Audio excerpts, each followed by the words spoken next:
My ex-husband held the divorce certificate, grinning brighter than on our wedding day. He thinks he's the smartest person alive. Not only did they trick me into leaving the marriage with nothing under the excuse of buying a school district house, and seamlessly jump to the other woman who was already 3 months pregnant, what he didn't know was that the moment I signed, I headed straight to the hospital. The doctor looked at my ultrasound report and said, "Congratulations, the baby is developing." Well, already 12 weeks along, I smiled as I touched my belly. "I'll keep the baby, and I'll keep the money too." As for the kid's father, that kind of trash really needs to be thrown out. As I walked out of the Civil Affairs Bureau, the midday sun was glaring, stinging the eyes until they ached. Lin Hao tucked the dark red divorce certificate into his pocket, moving as fast as if hiding stolen goods. When he turned to me, his face immediately switched to that affectionate look, and he reached out to put his arm around my shoulder. I sidestepped to avoid it. "Honey, I'm sorry you have to go through this." His hand awkwardly hung in midair, so he went along with it and adjusted my collar for me. His fingertips were icy cold, with an almost imperceptible tremor. "Once we've saved up the down payment and secured the loan, we'll remarry right away. This sacrifice is worth it to get our future son into a good school district." For the sake of his son, those 2 words pierced my eardrums like needles. I looked at his well-maintained face, with carefully calculated cunning hidden behind his gold-rimmed glasses. Even when he was signing in front of the clerk just now, the fingers pressing down on the paper were turning white from the strain that was a physiological response to extreme excitement. "Yeah, for the kids." I lowered my eyes to hide the mockery in them and murmured my agreement. "Half a month ago, also at such a noon." Lin Hao slid a thick stack of papers across the table to me. The study was thick with the lingering, pungent smell of his freshly smoked cigar. "We'll have to go through a fake divorce to get around the high down payment for a second home." He tapped away on the calculator, then showed me that enticing string of numbers. "The house goes to me so I can get a mortgage to cover the down payment. The savings go to me to build up a proof of funds flow. You keep a few credit cards under your name and mess up your credit report a bit, that way the bank won't find out our divorce is fake." Flawless logic, absolutely airtight. If she were still the same naive sweetheart who only knew how to arrange flowers and bake at home, she'd probably be moved to tears by now and even praise her husband for exhausting himself for the sake of the family. I really acted like a fool back then. My hand trembling,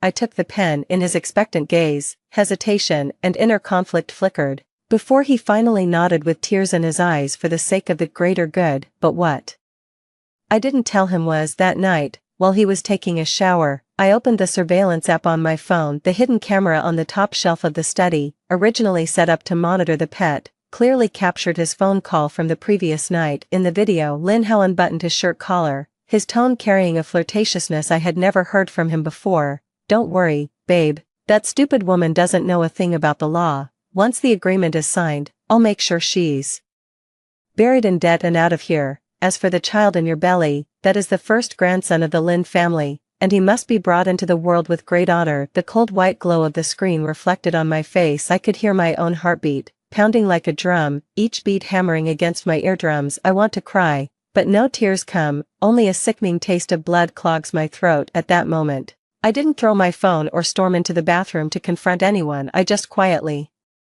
closed the app and backed up the video to the cloud. Then I walked into the kitchen and heated a glass of milk for myself. After drinking the milk, I practiced smiling in the mirror for a full 10 minutes. "Lin Hao, since you want to play this game, I'll see it through to the end with you too." For the next 2 weeks, I became the perfect, devoted wife. I started shuttling back and forth between the company and home on a frequent basis. The excuse was to help him sort out the accounts from before the separation. Lin Hao couldn't ask for more. After all, I'm an accountant by trade and I cooked the books for his company for several years. Oh no, it's tax planning. He thought I was helping him liquidate assets for easier transfer. Little did he know, I was completely exposing his deepest secrets. His company's accounts appear smooth on the surface, but are riddled with holes underneath. I logged into the back end with administrator privileges. All core data related to fraudulent invoicing and illegal bidding was transferred to an encrypted hard drive. The cold touch of the hard drive pressed against my palm. It was the weight of revenge. Just as I was busy gathering evidence of the crime, Lin Hao made a request that caught me off guard. "Honey, let's go for a checkup." During dinner, he casually picked up a piece of spare ribs and put it on my plate. "We're going to try for a second child soon. I want to make sure we're both in good shape. Mom's been going on about how you look pale and she's worried you're run down." I chewed on the rib, the meat was dry and tasteless, like chewing wax. I know what he's thinking. My mother-in-law has been complaining that I haven't gotten pregnant after 3 years of marriage and that mistress is already 3 months pregnant. Lin Hao is in a hurry to get a divorce. Besides transferring assets, it was also to make room for the soon-to-be-born eldest grandson. He took me for a medical checkup, but not for pregnancy preparation. Instead, it was to get solid proof that I'm infertile so that he could abandon me with an even clearer conscience, or even stand on moral high ground and step all over me. Sure, I swallowed the meat in my mouth and smiled gently. The smell of disinfectant in the hospital was overwhelming. On the day of my medical checkup in the ultrasound room, the probe glided over my lower abdomen, a chill seeping into my skin. A small gestational sac is visible on the screen, with a faint fetal heartbeat already detectable. Developed quite well. The doctor took off his mask and winked at me. She was my college roommate, a bond forged through thick and thin. I had already slipped an envelope into the pocket of her white coat before we even stepped through the door. 10 minutes later, Lin Hao received a report sheet. The report starkly stated, severe tubal adhesions, premature ovarian failure, and an extremely low chance of natural conception. I watched Lin Hao stare at the report, his brows first knitted tightly, then unexpectedly smoothing out, the last trace of guilt in his eyes, which had lingered because he still had to keep up the act, vanished completely. He patted me on the shoulder, his tone heavy with sorrow yet unable to hide a hint of relief. It's okay, honey, medical technology is so advanced these days, we can talk about it later. He must be laughing hysterically inside. Perfect, this useless hen that can't lay eggs can finally be thrown away. I lowered my head, putting on a look of utter despair, while the corners of my mouth curled up in the shadows. Of course, he has no idea that I timed the pregnancy to coincide with my ovulation. She got pregnant after he poked 3 nearly invisible pinholes in the imported condom he deliberately switched to. Lin Hao is a high IQ elite who graduated from an Ivy League school. He's 6'1", with no family history of genetic diseases except for his character being as rotten as fermented slop. His genes are indeed flawless. I want a child carrying his excellent genes, and even more, a child who belongs entirely to me, with no further ties to him. This is the first big gift I prepared for him, keeping the child but getting rid of the father. 3 days until the fake divorce countdown ends. Lin Hao's asset transfers went into overdrive. The atmosphere at home became extremely eerie. On the surface, we were still discussing buying that non-existent school district house, but behind the scenes, each of us had our own hidden agenda. He thinks I'm blind. He transferred the money from several large certificates of deposit in our household to his mother's account right in front of me. They euphemistically called it having mom hold the assets temporarily to avoid the bank checking the transaction records. That's a full $5 million in cash. Is mom's account secure? I asked casually while peeling an apple. Don't worry, mom, that's an old account. It is online banking enabled, but I'm holding on to the security key. Lin Hao stared at the computer screen, working without looking up. I handed him the peeled apple, and the blade of the knife glinted coldly under the light. Little did he know, 3 days ago, I took my mom to the bank under the pretext of helping her buy high-yield wealth management products. My mother-in-law is a greedy, dim-sighted old woman. I pulled out a forged high-interest investment contract and told her the annualized return was 12%. But she needed to sign a trust agreement as collateral. Buried in the dense layers of that contract, the beneficiary column. It had long been replaced with my name, printed in the tiniest font size. Every single penny Lin Hao transferred in. The moment it entered that account, it legally became my trust asset. Meanwhile, the small pre-marriage apartment under my name has also been quietly cashed out. All my money has been converted into bearer bonds and physical gold. The final climax came the night before heading to the Civil Affairs Bureau. Lin Hao, for the first time ever, cooked himself, seared 2 steaks and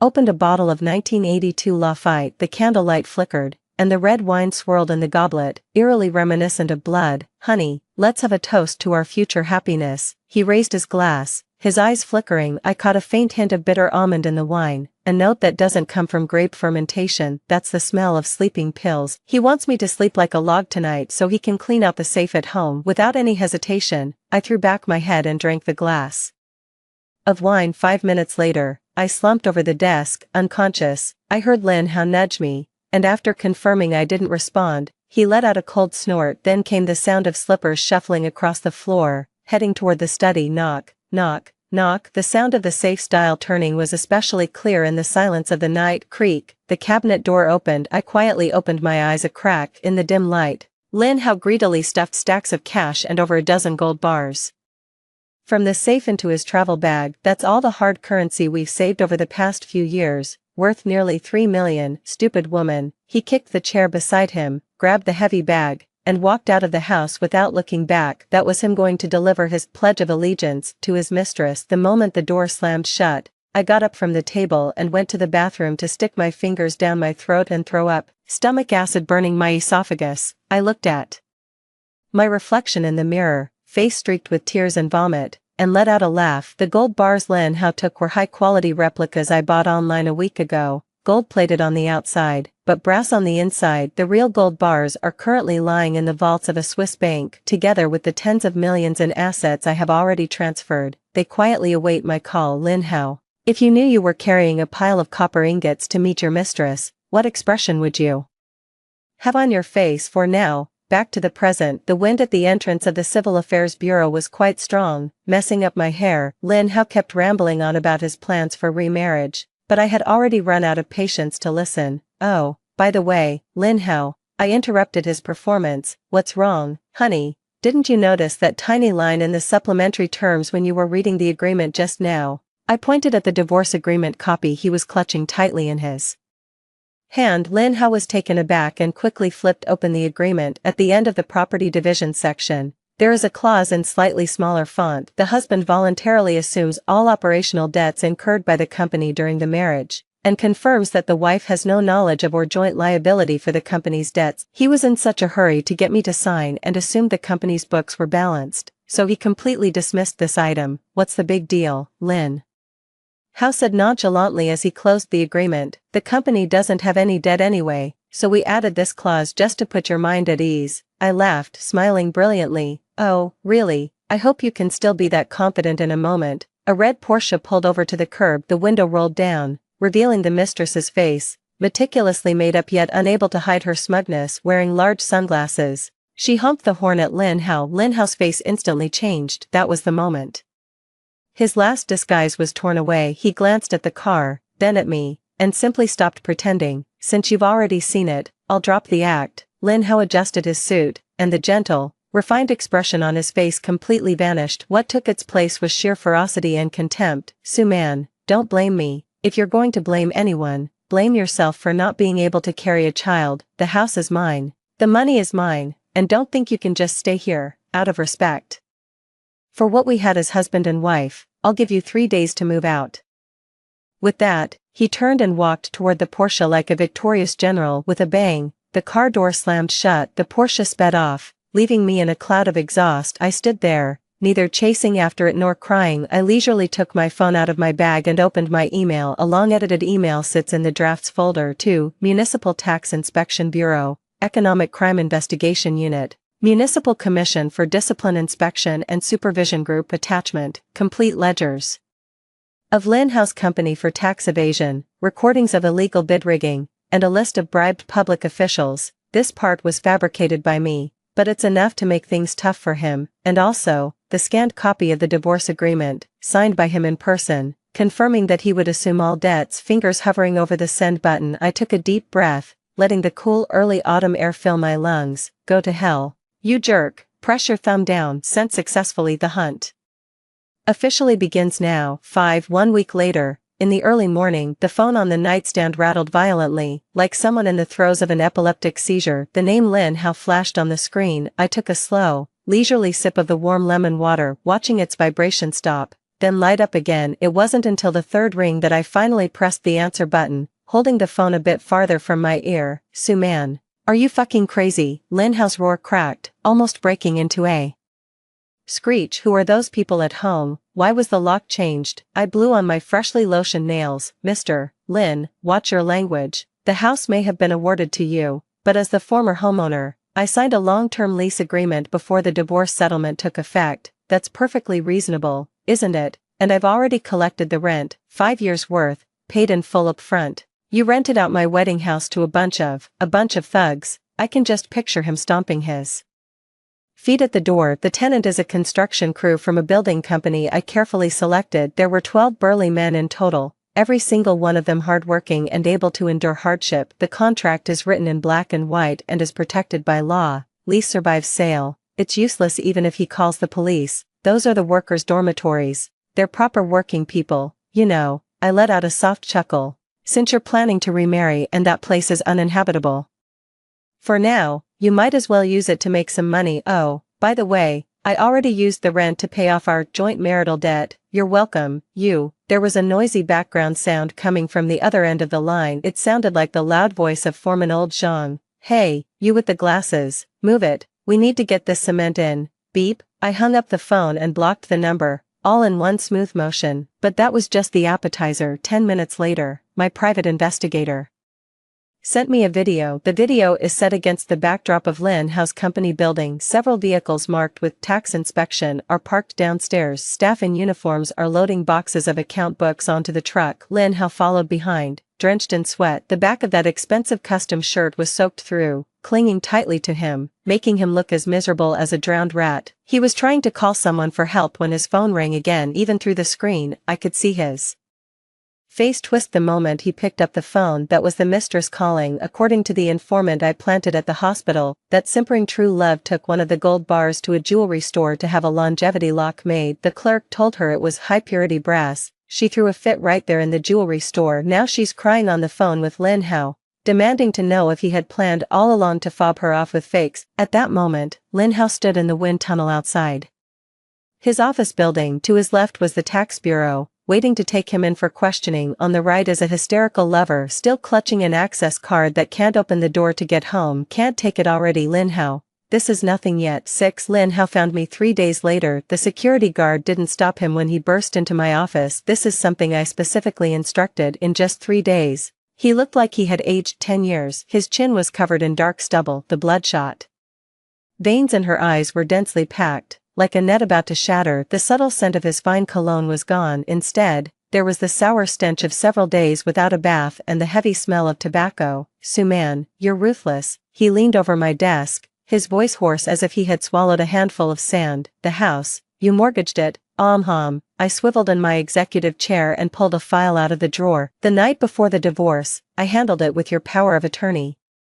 Since the house is yours now, the responsibility for paying off the mortgage naturally falls on you as well. Oh, by the way, I used that money to cover the company's shortfall. After all, I'm the accountant. I have to balance the books, right? The veins on Lin Hao's hand bulged. He slammed the table hard. Where's the money? The 5 million in Mom's account. Why can't we withdraw it? The tax bureau issued an astronomical fine, and he had to pay a huge amount of back taxes, or else face criminal charges. He desperately needs cash to survive, only to find it's a dead end. I pulled a photocopy from the folder and slid it gently across to him. Take a closer look. That's a family trust. I pointed to one of the tiny clauses. This money has a prodigal-proof mechanism in place. It can only be unfrozen upon your mother's death, or with the consent of the beneficiary, that is, me, during this period. The annual returns generated by this sum are automatically transferred into my account. Lin Hao stared at the contract, his eyes nearly popping out of his head. His pride in his intelligence seemed utterly ridiculous in the face of my calculations as a housewife. This is fraud.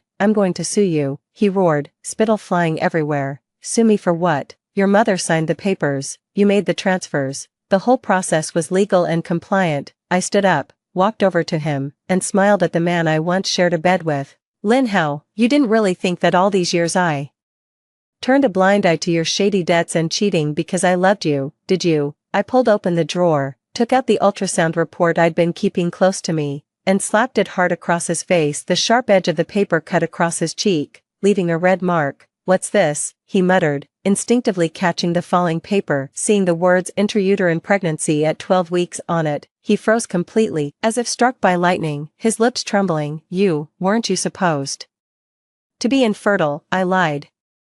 I leaned in close to his ear, speaking the cruelest words in the gentlest tone. And I have to thank you for your efforts that night. You may be a scumbag, but your genes are decent. I'll keep the child. As for you, trash belongs flushed down the drain. 7. The essence of the keep the child, ditch the father plan. It's not about ditching the father, but about striking the heart. The moment they learned I was pregnant and held the only money that could save Lin Hao's life, the Lin family's attitude did a complete 180. My mother-in-law showed up at my office building carrying a thermos, her face so sweetly kind that it made me sick. Man, I've made you some black chicken soup." She tried to take my hand, but I turned away to avoid it. Mom was wrong before. I was old and confused. That hussy's belly must be carrying a bastard. Only you, only the child in your belly is the true bloodline of our Lin family. This family has truly ingrained profit above all else into their very DNA. Instead of driving her away, I let out a sigh, clutched my stomach, and put on a weak act. "Mom, I want the child to be acknowledged by the family too, but that woman, she sends me texts every day cursing my child.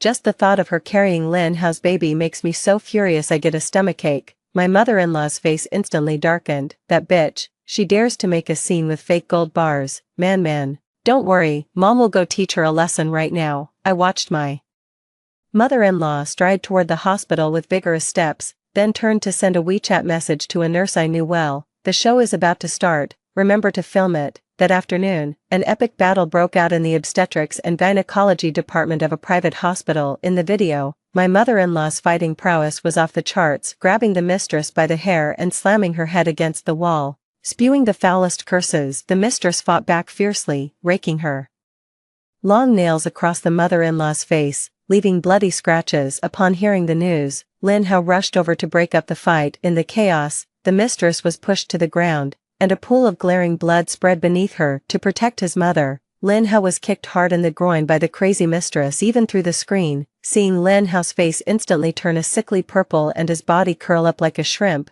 I could feel the pain myself. The ending was devastating. The mistress had a miscarriage and was taken away on suspicion of intentional injury. As for Lin Hao, the doctor looked at the test results and shook his head regretfully as he spoke to me. After all, I was still technically the family member. Severe testicular contusion resulting in irreversible spermatogenic dysfunction. Simply put, it will be very difficult for him to have children in the future. I stood at the door of the ward, clutching the report in my hand. Lin Hao lay in bed, his face as pale as a sheet. "Did you hear that?" I said, waving the paper in my hand with a smirk. "Lin Hao, congratulations, you're now left without a lineage." "Oh wait, no, you still have this one in my belly, but this one has nothing to do with you anymore. This is the greatest revenge against him, a man who values bloodline heritage that much. I will live the rest of my life in the despair of having no descendants, watching his only blood call another man dad." 8. Lin Hao was backed into a corner. He chose his final act of madness, filing a lawsuit. The courtroom was filled with a solemn and dignified atmosphere. Lin Hao sat in the plaintiff's seat. Even in a suit, he couldn't hide that air of defeat. He accused me of fraud and property embezzlement, demanded a split in child custody, and insisted I bear half of the debts. "Your Honor, the defendant Suman abused my trust, maliciously transferred marital assets, and schemed to frame me with massive debts. Even that child, she stole him." Lin Hao's voice was hoarse and strained, his eyes fixed on me with venomous hatred. I sat quietly in the defendant's seat, gently stroking my slightly swollen belly. My attorney, Chen Lu, who was also my childhood friend, calmly straightened his collar and stood up. "Objection, Your Honor, the plaintiff is slandering my client." Chen Lu's voice was calm but firm. "First, regarding the asset transfer, this is a trust agreement personally signed by Mr. Lin Hao's mother, and the procedure is lawful. Second, regarding the debt," Chen Lu produced the crucial piece of evidence, the divorce settlement agreement. On the big screen, that line of small text was deliberately enlarged. "The husband voluntarily assumes all operational debts incurred by the company during the marriage, and confirms that the wife has no knowledge of and bears no joint liability for the company's debts." Beside it were Lin Hao's handwritten signature and a bright red thumbprint. The entire venue fell into dead silence. Lin Hao's face instantly turned ashen. He opened his mouth, but no sound came out. He never expected that the trap he set to force me out with nothing would eventually become the noose that choked him. Furthermore, Chen Lu continued to twist the knife. "Regarding Mr. Lin Hao's claim for custody, given that Mr. Lin Hao is currently burdened with massive debts, under criminal investigation for suspected tax evasion, and has a history of severe domestic violence and extramarital affairs, one piece of evidence after another was submitted. The recording of him conspiring with his mistress to harm me, the transaction records of his asset transfers, and the surveillance footage of him brawling in the hospital, each piece of evidence was like a sledgehammer, driving him straight into hell. Your Honor, our side believes that Mr. Lin Hao not only lacks the ability to provide child support but also does not meet the qualifications for custody. With the heavy fall of the gavel, a resounding thud marked the end of the matter. All claims of the plaintiff Lin Hao are hereby dismissed. Lin Hao shall bear all debts of the company under his name solely. At that moment, I saw Lin Hao collapse into the chair as if his backbone had been ripped out. He turned his head to look at me, his eyes no longer holding hatred, only endless fear and emptiness. I gave him a slight smile and mouthed 2 words to him, "Serves you right," stepping out of the courthouse. The sunlight was just right, making my eyes sting slightly with warmth. I know this is just a victory on the legal front. The prison sentence that follows is where his long journey of atonement truly begins. 9 On the 3rd day after leaving the courthouse, Lin Hao finally lost his mind. I worked late at the office that night. 2 lights are out in the underground parking lot, casting dim yellow beams that stretched shadows long and short in turns. The air was thick with a damp, musty smell, the kind unique to old office buildings. As I reached my parking spot and pulled out my keys, the hairs on the back of my neck suddenly stood on end. A primal instinct of being stalked by a beast made me freeze in my tracks. Su-man, a figure staggered out of the shadows. Lin Hao was wearing the same suit he hadn't changed in days. The fabric, once crisp and smooth, is now as wrinkled as a crumpled mess, holding a folding knife that is still being sharpened. His eyes were bloodshot and bulging, as if he hadn't slept for days. "Give me the money, cancel the trust, or I'll kill you today. 2 lives for 1, he charged forward with a roar, his voice echoing through the empty garage, carrying a desperate resonance. Instead of stepping back, I stepped forward, even adjusting the collar of my trench coat with practiced poise. Just as the blade was 2 meters away from me, 2 black Jinbei vans suddenly flung their doors open. "What do you think you're doing? How dare you lay a hand on our landlord?" Old Zhang's voice, loud enough to shatter glass, exploded through the air. Then 7 or 8 burly men in work clothes, their muscles rippling, lunged forward like tigers descending a mountain. Lin Hao is the kind of poser who only lifted weights at the gym for a few days in front of a worker who has been hauling bricks and carrying cement for years. He is like a chick being held by the neck. Bam! A loud crash. The folding knife hit the concrete floor with a sharp clatter. Lin Hao was pinned firmly to the ground, his face pressed against the grimy, oil-stained floor as he let out a blood-curdling scream. "Let go of me, I'm her husband, this is a family matter." I walked up to him step by step in my high heels. Click, click, click. The sound of my heels hitting the floor felt like a countdown for him. I bent down and looked down at his twisted, contorted face. "Lin Hao, have you forgotten? We're already divorced." I took out my phone and dialed 110 right in front of him. Besides, attempting to assault someone with a knife, that's not a domestic matter. This time, I'm not settling it privately. Half an hour later, the police arrived. The surveillance footage clearly captured the entire process of him charging at me with a knife. Combined with that illegal knife, the evidence is conclusive. When he was being shoved into the police car, he turned back and looked at me once. The earlier ferocity had vanished from his eyes, leaving only a vacant look, as if his soul had been drained away. I looked back at him, expressionless. "Mr. Lin, after this time inside, we'll be square for good." 10 The next time I saw Lin Hao was in the meeting room of the police station. The iron bars separated him and me into 2 different worlds in just 24 hours. He withered like a plant. His hair was a messy mop on his head, his eyes were sunken, and there was even a layer of dry, white skin at the corners of his mouth. As for me, I wore delicate, natural makeup and a well-tailored maternity dress, holding a steaming cup of red date tea in my hands. "Su-man," his voice was as hoarse as a broken bellows, "the lawyer said that if the family forgives, the sentence can be reduced, and if it's considered a domestic dispute, the case might not even be filed." He's still dreaming. I blew the floating leaves aside in my cup and said casually, "My lawyer has already submitted supplementary materials. This is not a domestic dispute, it's deliberate retaliation, an attempted assault with intent to harm. Given your previous financial issues, I think you'll have plenty of time to reflect on things." In there. Lin Hao's hands gripped the railing so tightly that his knuckles turned white. He stared at me, and suddenly tears streamed down his face, snot and tears smearing all over,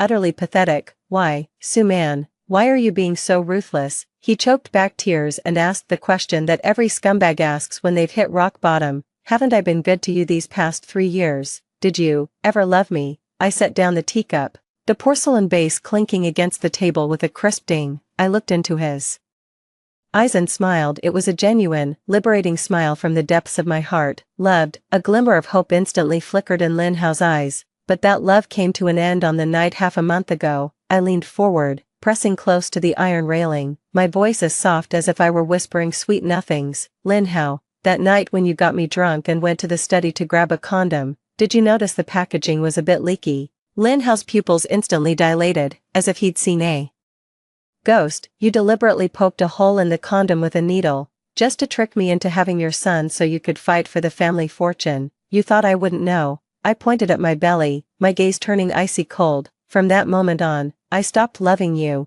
You treated me like a baby-making machine, an ATM. Since that's how it is, I'll just have to return the favor, as you wished. I did keep this child carrying your fine genes, but I have no need for a father as rotten as you.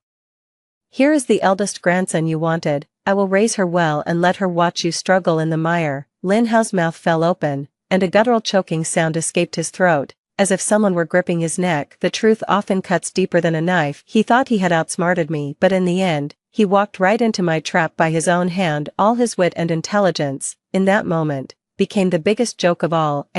He broke down, clutching his head and smashing it violently against the iron bars, letting out a beast-like howl. The prison guards rushed in and pinned him down. I stood up, smoothed my skirt, and walked out of the visiting room without looking back. The sun outside was bright and strong, making me squint slightly. The air is filled with the scent of osmanthus. Take a deep breath, and let the stale air clear completely from your lungs. 11. What happened next was like a chain of falling dominoes. The Tax Bureau and Economic Crime Investigation Department have released their findings. Lin Hao was found guilty of massive tax evasion, along with embezzlement of public funds and contract fraud. Concurrent punishment for multiple offenses. The first instance sentenced him to 8 years. I didn't go on the day of the verdict. I'm busy liquidating the last remaining assets in that city. According to lawyer Chen, Lin Hao seemed dazed throughout the entire court session, muttering things like condom and fake. The judge almost thought he had lost his mind. Lin Hao's mother, the old lady who had been shrewd all her life, upon learning that her son was imprisoned, her grandson was gone, the family fortune had been drained,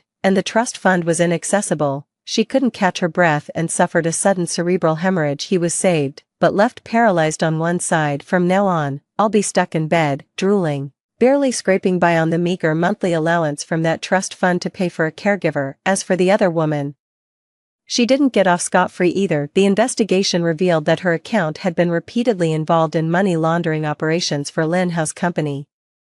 Despite her vehement claims of ignorance, the transfer records are undeniable. Not only did she have a miscarriage, but she also got a criminal record and was given a suspended sentence. That Portia was also auctioned off by law. As for me, on an early morning in late autumn, I boarded a plane to a southern coastal city. Amid the roar of the plane taking off, that city, full of scheming, betrayal, and stench, gradually shrank into an invisible speck. 5 months later, in the delivery room of a private hospital, my daughter came into the world with a loud, clear cry. The nurse held the little pink bundle in front of me and said, "Congratulations, it's a beautiful baby girl." I looked at her. She had the same peach blossom eyes as Lin Hao, and even the bridge of her nose was just as high and straight. Genetics are indeed powerful, but these eyes are now clear and innocent. I reached out my finger and gently touched her little face. She instinctively gripped my finger, with surprising strength. "Baby," I whispered to her, "from now on, you'll take Mommy's surname, Sue." She blinked, as if she understood. In that moment, I was completely severed from the past. This child carries that man's blood, but so what? In this world, she is only me. 12. 3 years later, the sea breeze from the south always carries a warm, salty dampness, leaving a sticky feel on the skin, yet it feels real. I sat on the terrace of a seaside villa, holding a glass of freshly squeezed orange juice. On the beach,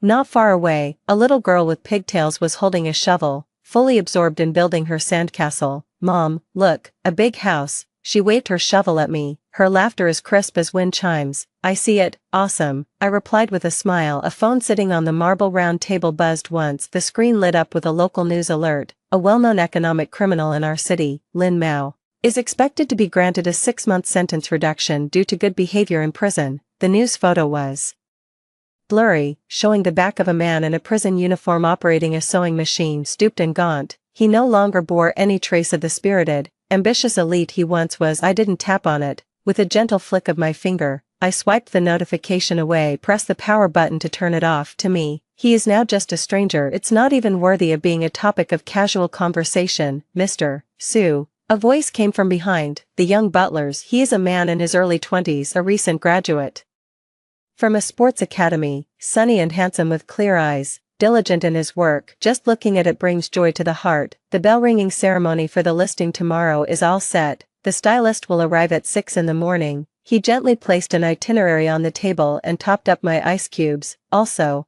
the seller has agreed to lower the price on that yacht you were interested in. I took a sip of orange juice, the cool liquid sliding down my throat, incredibly refreshing. This is the scent of money, and also the taste of freedom. I gazed at the shimmering sea in the distance and watched my carefree daughter on the sandy beach. I glanced once more at the row of reports from my business empire behind me. I am 32 years old this year. I have more money than I could ever spend, a successful career, a beautiful and healthy daughter, and plenty of young, attractive bodies to admire. Best of all, I don't have a husband, so there's no mother-in-law drama, no more of that home always reeking of smoke and lies. This is what a truly blessed life looks like. I squinted my eyes, savoring the sea breeze on my face. Keep the baby, ditch the dad. I can't say they were wrong. That's all for the first story. Stay tuned. The next one is even more exciting. My boss likes to test people on the way to negotiate the project. He faked a heart attack. A male colleague voluntarily took him to the hospital, while I went alone to the meeting and secured the major project. From then on, the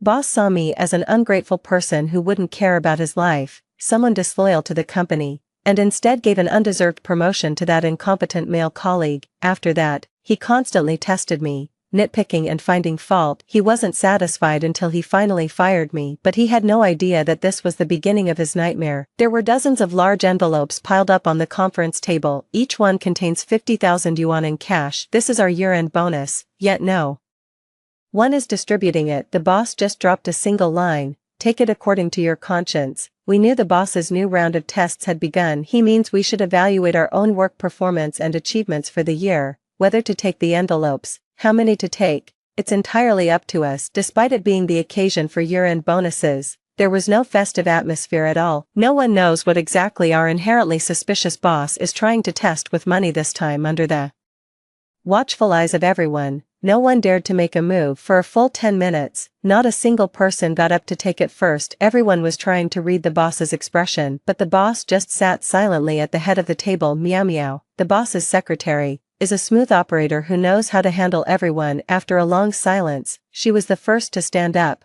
picked up a large envelope, and broke the tension with a clever smile. If no one else is taking it, I'll grab it first. I'd regret it forever if I wait too long and miss out. Everyone knew Meow Meow was adept at reading the boss's mind. With her leading the charge, the others were eager to follow suit. Then Duze, who was at the same level as me, also stood up and took 2 envelopes. He cupped his hands cheerfully to the boss and said, "Your boundless grace is overwhelming." The boss's lips twitched, and for the first time, a smile spread across his face as he held up one finger toward him. This means letting Duze take another one. Duze smugly took 3. Casting a fleeting glance at me as if waiting to see me make a fool of myself. Duze and I are both technical department managers, each overseeing different product lines. Actually, at the very beginning, he was my subordinate. His technical skills are average, but he's a real master at brown-nosing. Thus, he passed the boss's test and was rapidly promoted, even showing signs of surpassing me. But in reality, the products I oversee account for over 80% of the company's profits. They are the most core and complex tasks of the company, with both workload and performance far exceeding those of Duze. He can take 3 large envelopes, so it should be only fair that I take 3 as well. I confidently took the 3 envelopes with a clear conscience, but the boss frowned with displeasure. Shu Yun. Since sitting down, the boss spoke for the first time. He stared at me coldly. "Do you think you deserve a 150,000 year-end bonus?" That remark was clearly barbed. My heart skipped a beat, but I quickly stood up and stated the facts with neither servility nor arrogance. "Boss, the profit generated by the products I manage is nearly 8 times what Duze has brought in. Now I'm getting the same year-end bonus as him. How is that fair?" The boss let out a cold laugh. "An ungrateful wretch like you, who shirks responsibility and couldn't care less about the boss's well-being. How dare you compare yourself to Duze? You're overambitious and arrogant. If there's a layoff, you should be the first to go. You're nothing but a cancer in this company." It was only after he Said that I realized the boss was specifically looking to pick a fight with me today. If I take more than I deserve, he'll say I'm unworthy of my position and reaching beyond my grasp. If I take less, he'll say I'm not as skilled or capable. No matter how much or how little I take, he will always find an excuse to fire me. The reason he can't stand me so much all stems from a trial that took place 2 years ago. 2 years ago, I was promoted to technical department manager. Duze is my subordinate. A leading company called New Star Group is looking to develop a software and is seeking a partner. Their general manager has a technical background and places particular emphasis on the technical expertise of potential partners. I took this to the negotiation. If we can secure this, it will become the company's flagship project for the next 2 years. Unexpectedly, the boss heard about it and offered to come along with us. This is the only way to show how seriously we take the project, the boss said. Strangely enough, he kept insisting that it was important, yet he never took the time to carefully study the proposal I gave him. Later, on our way to the project, the boss had a sudden heart attack. He clutched his chest, writhing in pain on the floor of the vehicle. Duze immediately proposed, "Manager Shu, let me take the boss to the hospital." Okay, I didn't hesitate and made a quick decision. It's very difficult to schedule a meeting with the general manager of Xinjiang Group. If we miss this opportunity, it will be hard to get another one, but I'm the only one who understands the software algorithm and the proposal. Having Duze accompany the boss to the hospital while I handle the project negotiation is the best solution. You guys take the car straight to the hospital, I'll get off right here. It was raining heavily, and after getting off the bus, I couldn't get a taxi, just ran all the way in the rain. In the end, I managed to arrive at Nova Group just before the agreed time, and secured the deal with a sincere attitude and solid technical expertise. But to my surprise, when I got back to the company, the boss didn't show even a hint of a pleasant expression. Instead, he pointed his finger at me and started cursing. "Shu Yun, do you even have any human empathy? Is work really more important than a human life?" I'm a bit disoriented. "Boss, didn't Duze go with you to the hospital?" If I had gone too, the project would have definitely fallen through. That's no excuse for you to disregard others' lives, the boss said sternly and righteously. Your boss is having a heart attack, and you still have the nerve to go talk about projects. All you care about is a promotion and a raise, right? You're completely obsessed with money. Good thing I set up this test. You may seem diligent on a daily basis, but when a real crisis hits, your true colors show. You don't even care whether the boss lives or dies. How can I expect any loyalty from you to the company? I was shocked listening to my boss's bizarre way of thinking. He faked a heart attack on the way to discuss the project, just to test us. Just then, Duze pushed the door open and walked in. "Boss, I picked up your medical report, everything's fine." I was on edge the whole way to the hospital, but luckily it was just a false alarm. "Duze, well done." The boss patted Duze on the shoulder and shot me a sidelong glance. Duze is the one with a conscience. When he saw me having an episode, he took me to the hospital right away without a second thought and even covered the checkup costs up front. It's employees like him, who aren't petty and have a big heart, that can stick with the company through thick and thin. He gave Duze a thumbs up.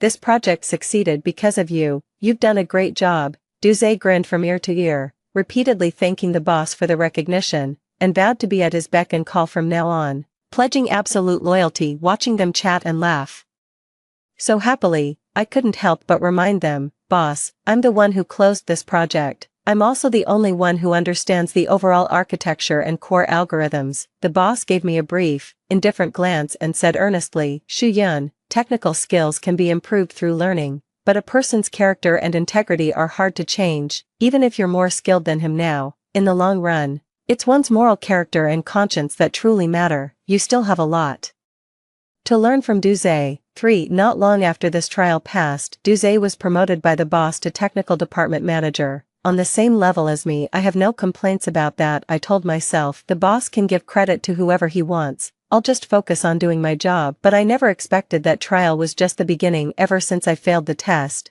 my boss has been constantly nitpicking and finding fault with me. He asked me to bring him meals and pour him water, and also to help him pick up and drop off his kids. I helped out a couple of times at first, but I had too much on my plate, so I turned down all subsequent requests. "Boss, these tasks aren't my responsibility. I'm an algorithm engineer." The boss curled his lip in dissatisfaction. "I was just testing you, to see if you could take small losses at work and be willing to selflessly contribute to the company. Unfortunately, you've disappointed me again." I couldn't help but laugh when I heard that. Boss, if I go do all these odd jobs for you, who's going to write the algorithms, who's going to maintain the software? The boss cleared his throat twice and glossed over the key issues. Shu-yun, you're over 30 now. A woman's true calling is to be a good wife and mother. Hanging around with men all day writing algorithms, it doesn't sound good when people talk about it. I sincerely advise you to gradually hand over your current work to the new person and find a man to marry as soon as possible. At that moment, I genuinely wanted to quit and walk away, but after calming down, I still couldn't bear to let go. I joined this company right after graduate school, and over the past 6 years, I've stood by it through thick and thin, watching it grow from a struggling start to where it is today. My most precious youth and my most dedicated efforts are all right here. Actually, the boss wasn't always so fond of testing people like he is now. Times were tough back then, with a shortage of technical staff. The boss urged everyone to stick together through thick and thin. My technical skills were widely recognized as the best in the company, and I was also reliable and responsible, so the boss readily entrusted me with the most critical tasks. He never once said back then that, as a woman, I should be a devoted wife and mother. Now that all operations were on track, he had the leisure to cultivate loyal confidence and assert his authority through trials. I know he has been harboring resentment toward me for a long time. In a tech department dominated by men, it's surprising that a woman is leading it, yet, ironically, my subordinates hold me in high regard. This probably touched his hidden pride, so he settled on Duze, and has been trying, both openly and covertly, to push me out. After failing to persuade me to return home and be a dutiful wife and mother, he started a new round of tests for it. The boss called me and Duze into the office. He told us that the company was currently facing financial difficulties and wanted to reduce our salaries, asking if we would agree. Duze reacted quickly and immediately stated his position. I don't care about the salary. To be honest, I never even look at my pay stub. All I want is a desk close to the boss. Just watching what you do every day would make me happy enough. For me, being able to work alongside an outstanding entrepreneur like you and learn from your thoughts and actions is already more than satisfying. I cringed so hard hearing that, but Duze spoke without batting an eye, as if it were the most natural thing in the world. The boss burst out laughing upon hearing that. Then he turned his gaze to me and asked, Shu-yun, what about you? I didn't answer right away. As far as I know, the company's products are running smoothly, with steady growth in back-end user data, so the financial situation shouldn't be bad. So I asked sincerely, boss, which part of the company is facing difficulties right now? Is there anything we can improve on the technical side? The moment those words were spoken, the boss's expression suddenly changed. Shu-yun, all your beating around the bush just means you're unwilling to take a pay cut and don't want to stand by the company through thick and thin, right? I gave you chance after chance,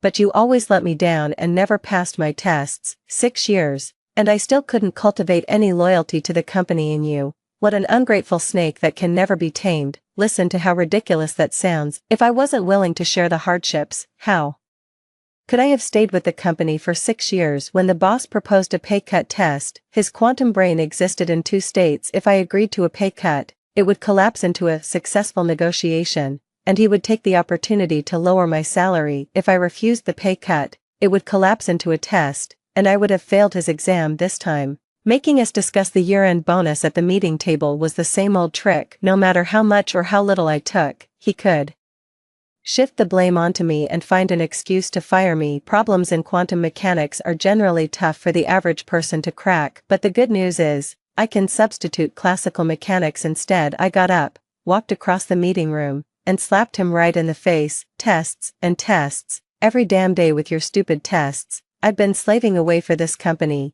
ranking first in performance year after year, and you're actually going to lay me off? You think I don't deserve 150,000, bullshit, I'll show you just how much I'm worth. Didn't he say we could take our year-end bonus ourselves? How much we take is entirely up to our conscience. Let him see how much my conscience is worth. I scooped up a big bundle of envelopes and stuffed them into my arms. At least 600,000 or 700,000, since you're dead set on firing me anyway, I'm going to make sure I get my full year-end bonus this time. The meeting room instantly erupted into chaos. I was wolfing down the food at the table, and the others started to panic. This is all there is for the year-end bonus. If I grab it all, there might really be nothing left. In an instant, the meeting room descended into chaos as everyone rushed forward to grab whatever they could. It's total chaos, absolute chaos. the boss, who had been pretending to stay calm just moments ago, jumped up anxiously and slammed the table while shouting at the top of his lungs. No one cared about him when interests were at stake. In the end, everyone grabbed 1 or 2 red packets, quickly splitting the year-end bonus from start to finish. No one dared to take what was in my hand. Everyone knows that even a rabbit will bite when cornered. Clearly, right now, I am that rabbit with red eyes. Shu-yun, look what you've done. Put that money back in your hand. The boss, his face still red from my slap, roared furiously. Didn't you say to take it as your conscience dictates? Well, my conscience is only worth this much. I clutched the money tightly in my arms, speaking with righteous conviction. I've never worked less than 12 hours a day at the company, and pulling all-nighters before deadlines is routine for me. In your eyes, signing a labor contract is like signing an indenture. I might as well have sold myself to you. In the early days, you tricked me into believing we were starting a business together, sharing the hardships. I took a salary half the industry standard, working day and night without rest. Later, when the company started making money, you became hypercritical, setting up all kinds of tests and continuing to squeeze my pay. Let me tell you, what I took today is what I deserve, and it's not even enough. You, the boss pointed his finger at my nose, trembling for a long time without being able to say a word because he knew that everything I said was the truth. Finally, he gritted his teeth and dropped a harsh ultimatum. If you don't put the money back today, I'll fire you. Fire me if you want. I'm done with your tests anyway. I took off my jacket, wrapped all the money inside, and tied it into a knot, but clawing back the year-end bonus is out of the question. Since you've made your word public, you have to face the consequences. Boss, as an outstanding entrepreneur, are you really going to go back on your promise and take back the year-end bonuses already given to your employees? How shameful. The boss was so furious that he clutched his chest, snorting heavily through his nostrils, as if he were about to have a heart attack. He always likes to boast in front of his subordinates about his moral integrity and the weight of his words. His boasting has now backfired on him. Fire Shu-yun and kick her out. Hearing the boss roar at HR like that, I finally cracked a smile. I knew this day would come ever since he first said I didn't pass the test. Now that the dust has settled, I've even walked away with this hefty chunk of year-end bonus. It's not really a regret, but I didn't expect the boss to be even more underhanded than I had imagined. He had HR talk to me about resignation, and the first thing they said was that there would be no severance pay. You took so much money at the meeting, it's enough to cover your severance pay. Let's keep things separate, I said clearly. That was the year-end bonus. Right now, we're talking about severance pay plus N+1. HR threat. If you don't agree, the boss won't give you a reference letter. Besides, you wouldn't want your next company to hear anything unfavorable about you during a background check, would you? This is a blatant threat, but they don't know that over the past 2 years, countless companies have reached out to me with offers, and the highest one has already offered me 10 times my current salary here. How ironic that back then, I stubbornly stayed here for the sake of sentiment and the project. Given my reputation in the industry now, whether I have a resignation certificate or my former company speaks ill of me doesn't really matter anymore. Let's go through labor arbitration then. No more words are needed. I'll leave it at that and go. Shu-yun, the HR called out to me from behind. Have you forgotten that you signed a non-compete agreement when you joined the company? I abruptly stopped in my tracks. When I joined the company, I did sign a non-compete agreement. I had just graduated back then,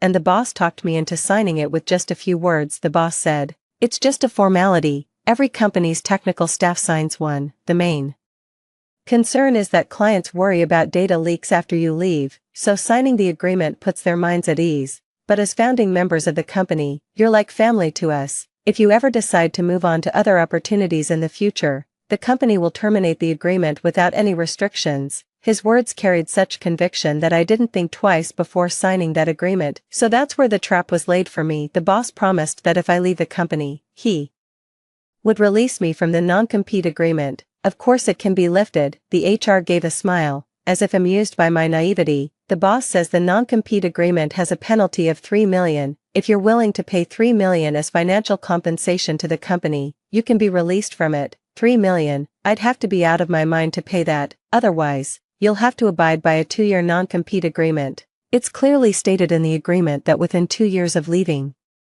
you cannot work for any other company in the same industry or in a related line of business. What does a 2-year career gap mean? The olive branches being offered to me now will no longer exist in 2 years. The hard-earned reputation now will be forgotten in 2 years. Even if a good job opportunity comes along, a few embellished remarks from the company during a background check could easily ruin it. 2 years is far too long. With too many variables, any company would question such a lengthy gap. The HR, noticing my silence, smiled and spoke. The boss said that if you voluntarily return the year-end bonus you received and slap yourself 20 times, he might consider shortening your non-compete period. He's made up his mind to humiliate me and force me to back down if I had any hesitation before. Hearing this completely erased it. Even if it costs me, I have to stand my ground. 2 years it is, then, but with a non-compete agreement, even if it doesn't specify economic compensation must still be provided. It's a legal obligation. At the very least, it should be paid monthly at 30% of the monthly salary. I stretched my arms and yawned.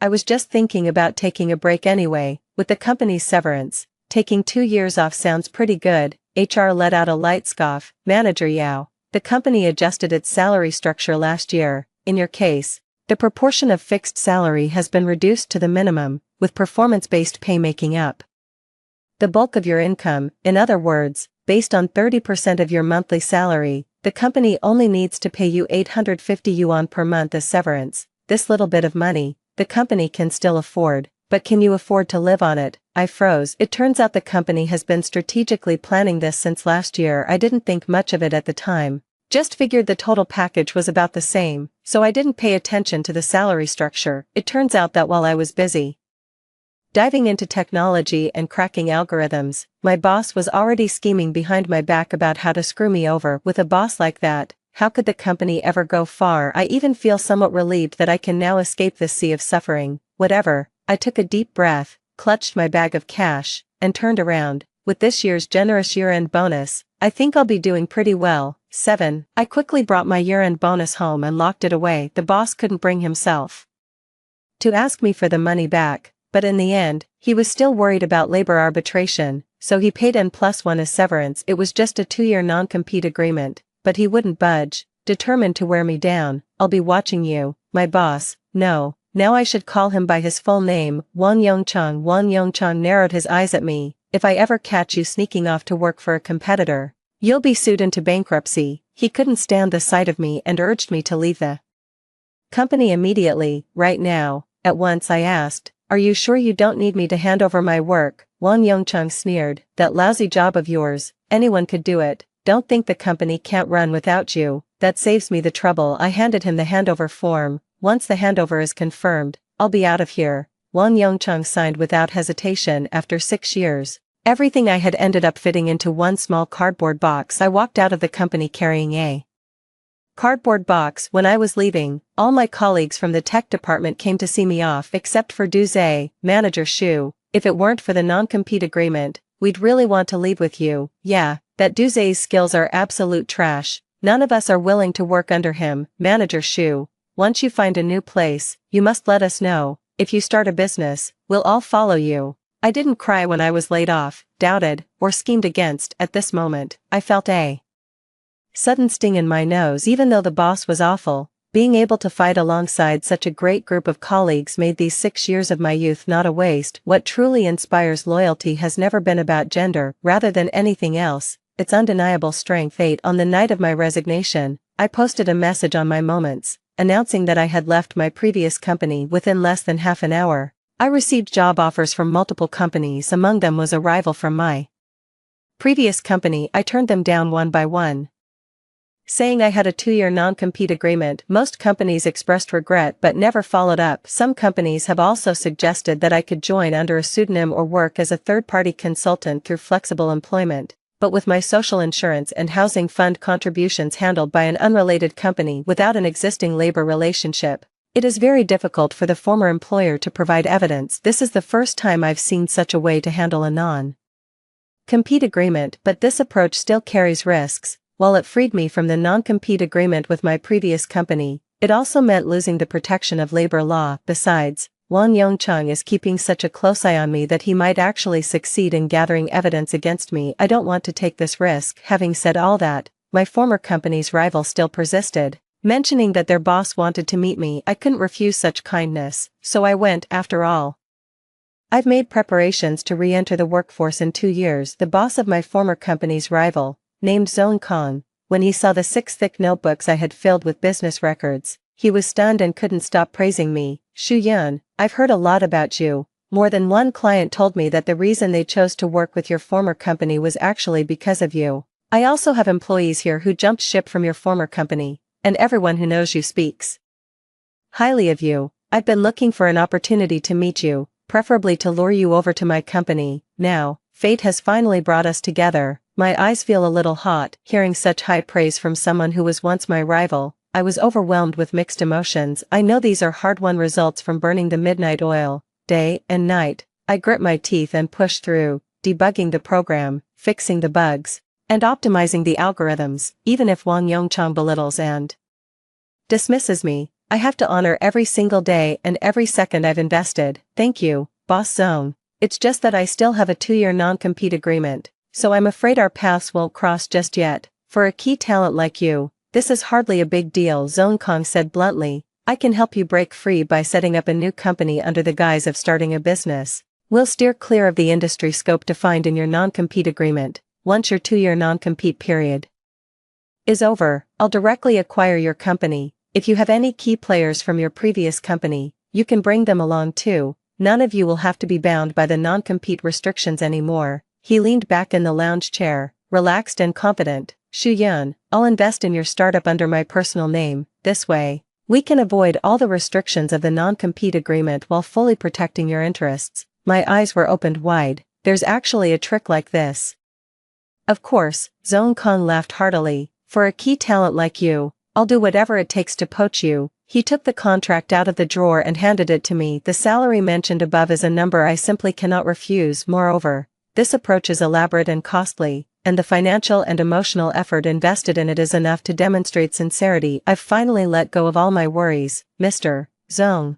I extended my hand, looking forward to a great partnership. 9 With Zhong Kang's help, I set up a company under the guise of starting a business. Registering a company required some paperwork, so I got a short breather. I read, exercise, and sleep in every day, savoring the rare relaxation I've had since starting work. Then, in less than a week, the HR from my former company suddenly called. When can you come back to the office to hand things over and handle a few project issues? I smiled. As expected, this day had to come. None of my fucking business. You didn't do a proper handover when you left, so you're obligated to come back and sort things out. Wang Yongchang signed the handover list, so my obligations to your company are fully settled. The HR paused. Since you have a non-compete agreement anyway, you might as well not just sit around at home doing nothing. You wouldn't want to end up with a bad reputation when you look for a job again in 2 years, would you? Same old threats, nothing new. I hung up the phone directly. Before long, the phone rang again. This time, it's Wang Yongchang. Looks like after I left, they finally realized they couldn't handle things on their own. I know exactly what Duze is capable of. He can't even understand my core algorithm, let alone operate it. Not to mention that before I left, I had already spotted a hidden flaw in the flagship product. I was planning to fix it before leaving, but Wang Yongchang was in such a hurry to kick me out that there wasn't time. Now they realize they can't handle it themselves, and they still expect me to go back and work for free. Sure enough, as soon as I picked up the phone, Wang Yongchang started bossing me around from the other end. He assigned me a pile of work in a bossy tone. I was watching the movie while half-heartedly grunting aha at Wang Yongchang. Finally, Wang Yongchang asked, "Got it?" I laughed, mimicking Duze's tone. "Got it loud and clear, mission guaranteed." After hanging up, I lay on the sofa, snacking and continuing to watch the movie. I glance up at the clock. It's midnight, time to hit the sack. Power off. The next morning, I woke up fully rested, checked my phone, and unsurprisingly saw 66 missed calls from Wang Yongchang. Soon, the 67th one called in. I answered it slowly. Wang Yongchang flew into a rage and demanded to know why I hadn't handed over the work to him yet. Shu Yun, don't be ungrateful. If you had done your job properly, I was actually considering letting you come back to the company. I couldn't help but let out a snicker. Boss, this was actually a test for you. I just wanted to see how thick-skinned you really are, to have the nerve to ask me to work, but to my surprise, you couldn't even pass my test. How disappointing. Wang Yongchang caught on that I was being sarcastic and immediately flew off the handle. have you forgotten who trained you? Without me, where would you be today? I nodded in agreement. You're right, without you, I would have been promoted and living my best life long ago. I'd have better opportunities, a smarter boss, and a more efficient team. As for you, Wang Yongcheng, without me, why are you still so eager to come find me? Why not keep testing your subordinates? Wang Yongcheng's breathing became rapid and heavy. He slammed the phone down. I thought that after this incident, he and I wouldn't cross paths again anytime soon. Unexpectedly, we met again just 1 month later. Once my company is established, I'll need to hire people. During this time, I learned that after I left, Duze fired all 3 of my key lieutenants. Just because they spoke up for me in the company and openly expressed dissatisfaction with Duze, he found excuses to fire them. They are bound by non-compete agreements and can only sit at home twiddling their thumbs. It's easiest to just bring them all into the startup, and everyone's happy. Soon, we faced our first challenge, securing a new partnership project with Nova Group. Xinqing Group is the very company I negotiated with alone when Wang Yongcheng pretended to be ill to test me and Duze. The CEO on their side comes from a technical background and places great emphasis on technical implementation. My colleagues and I worked through several nights and finally nailed down the plan and the underlying logic. Zongyong took me along to the negotiation. Unexpectedly, we ran into Wang Yongcheng and Duze at Xinqing Group. Actually, I've heard bits and pieces about them during this time. I heard the previous company's products are plagued with issues and they can't keep up with maintenance.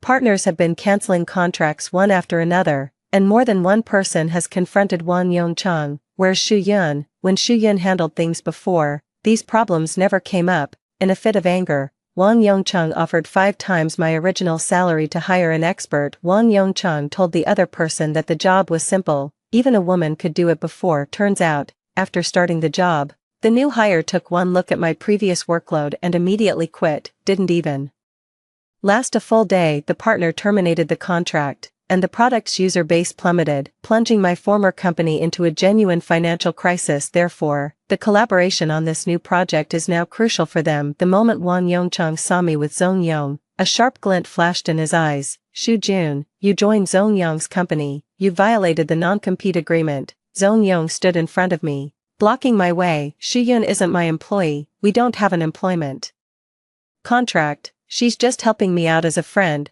Wang Yongcheng shot me a suspicious look, not missing the chance to take a dig at me.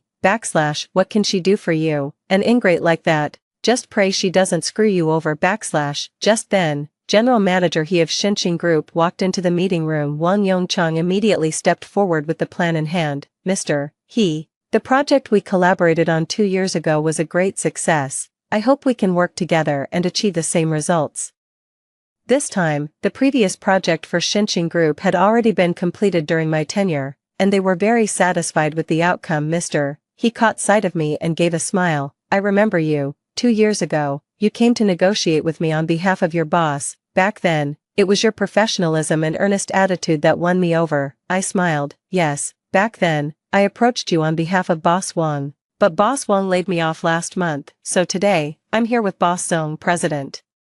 He said nothing more, just casting a meaningful glance at Wang Yongcheng. Wang Yongcheng stiffened, and in his fluster, he quickly urged Duze to present the proposal. As soon as the PPT opened, I knew it was a proposal I had put together for other projects in the past. Duze simply changed the name based on my work and used it directly as his own, irrelevant and full of loopholes. Beating him was way too easy. After I presented the PPT on behalf of Zongyong, He made the call on the spot and selected Zongyong as the partner. We won beautifully and were planning to celebrate tonight, but just as I stepped out of the new Star Group building, Wang Yongcheng stopped me. Xu Yun, you really are an ungrateful wretch. I spent 6 years training you. Do you have to be so ruthless and leave me no way out? I spread my hands indifferently. You've called me an ungrateful wretch so many times already, one more won't make a difference. But Boss Wang, wasn't it you who said it? Skills can be improved through learning, but a person's character and integrity are hard to change. Since Duze managed to pass all your rigorous tests, he must be far more capable than me. If improving his skills is so easy, why would he directly copy my previous plan?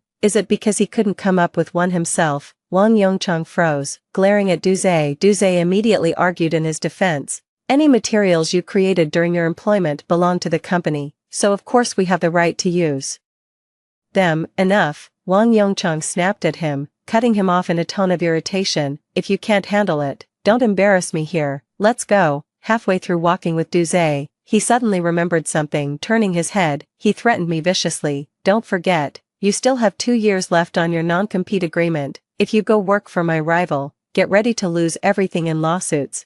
Zhong Yong and I exchanged a glance and both laughed. My labor relationship and employment contract are not with Zongyong Company. The company I started is in a completely different line of business from my previous one. My office location, social security records, and legal representative certification all match up perfectly. By the time Zongyong acquires my company 2 years later, the non-compete agreement will have long expired. No matter how thoroughly Wang Yongchang investigates, he can't do a thing to me. 11. A former colleague from the company told me that ever since the company fell into crisis, Wang Yongchang has stopped testing his subordinates. He once again called on everyone to stand together through thick and thin, but everyone saw with their own eyes how he treated me, and no one believes his lies anymore. Our small startup is thriving and growing rapidly. After the team-building dinner that evening, our group was walking down the street. My colleague suddenly let out a gasp. Look, who's that? Following his gaze, I saw Duze with his arm around the boss's assistant.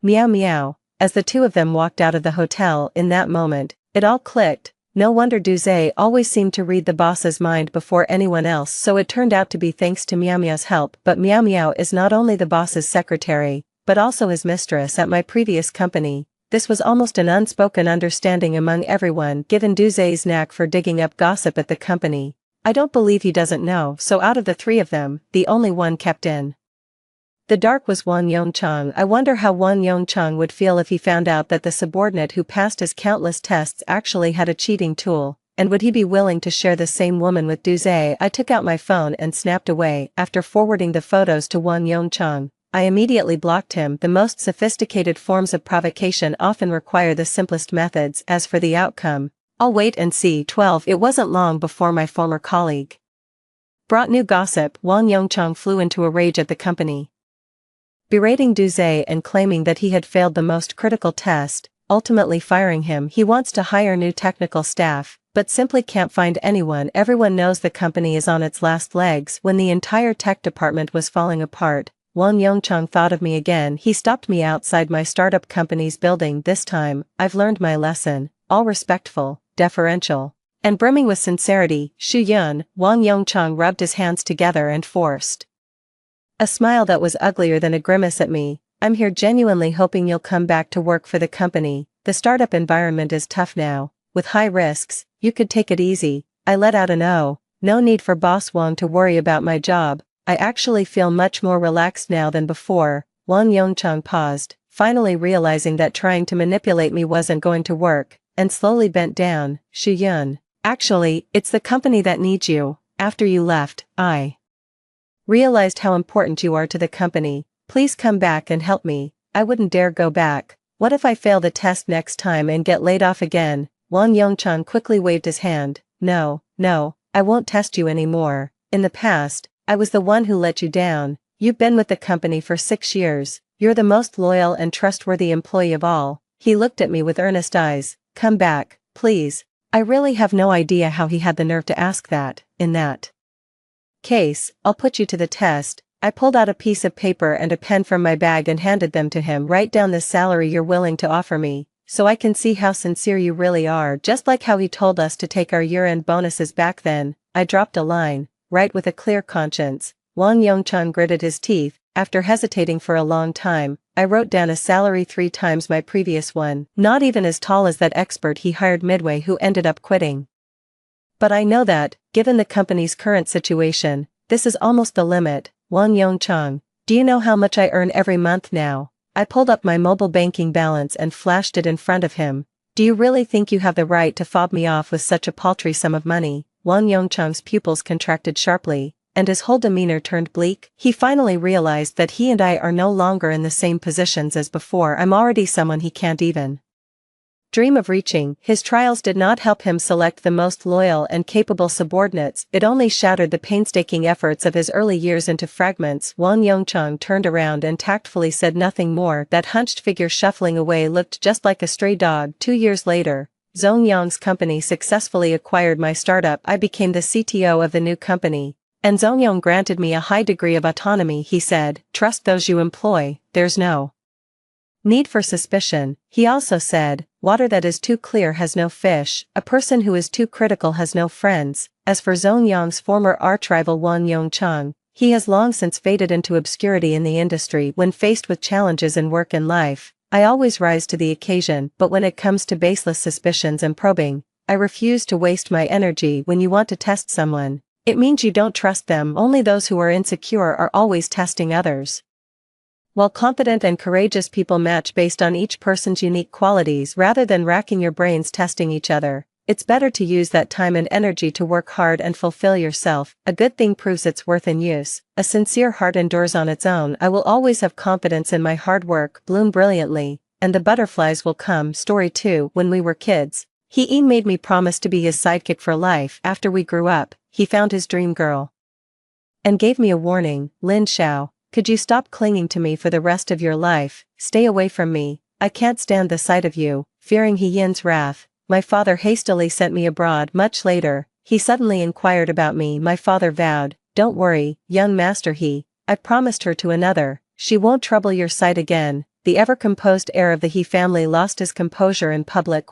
He Yin is the crown prince of the He family. The Lin family is just one of the many minor families that survived by clinging to the He family's coattails. The only reason I got to interact with He Yin was thanks to the good karma accumulated by my ancestors. My great-grandfather and He Yin's great-grandfather were sworn brothers who shared a life and death bond. They found an auspicious plot of land and built their houses side by side. That prime piece of land has now been developed into a villa district, with the original houses transformed by later generations into modern luxury villas. I was born as He Yin's neighbor. As the saying goes, the early bird catches the worm. While other families were scrambling to get close to He Yin, I had long since become his loyal sidekick. I enjoy being his sidekick since staying on He Yin's good side means the He family will keep supporting the Lin family's business. My father always tells me to stick close to He Yin, be obedient in everything, read his moods, and never upset him. That way the He family will continue to patronize our family's business. I have plenty of rivals, the Xiaos, the Zhous, the Gus. Every family wants to send their daughter to He Yin's side. He Yin never turns anyone away, but my position is secure. Whenever those girls bully me, He Yin always drives them away. The most recent one to be driven out was Xiao Lan. Maldives vacation. Xiao Lan lounged lazily in her bikini, soaking up the sun on a beach chair. Lin Xiao,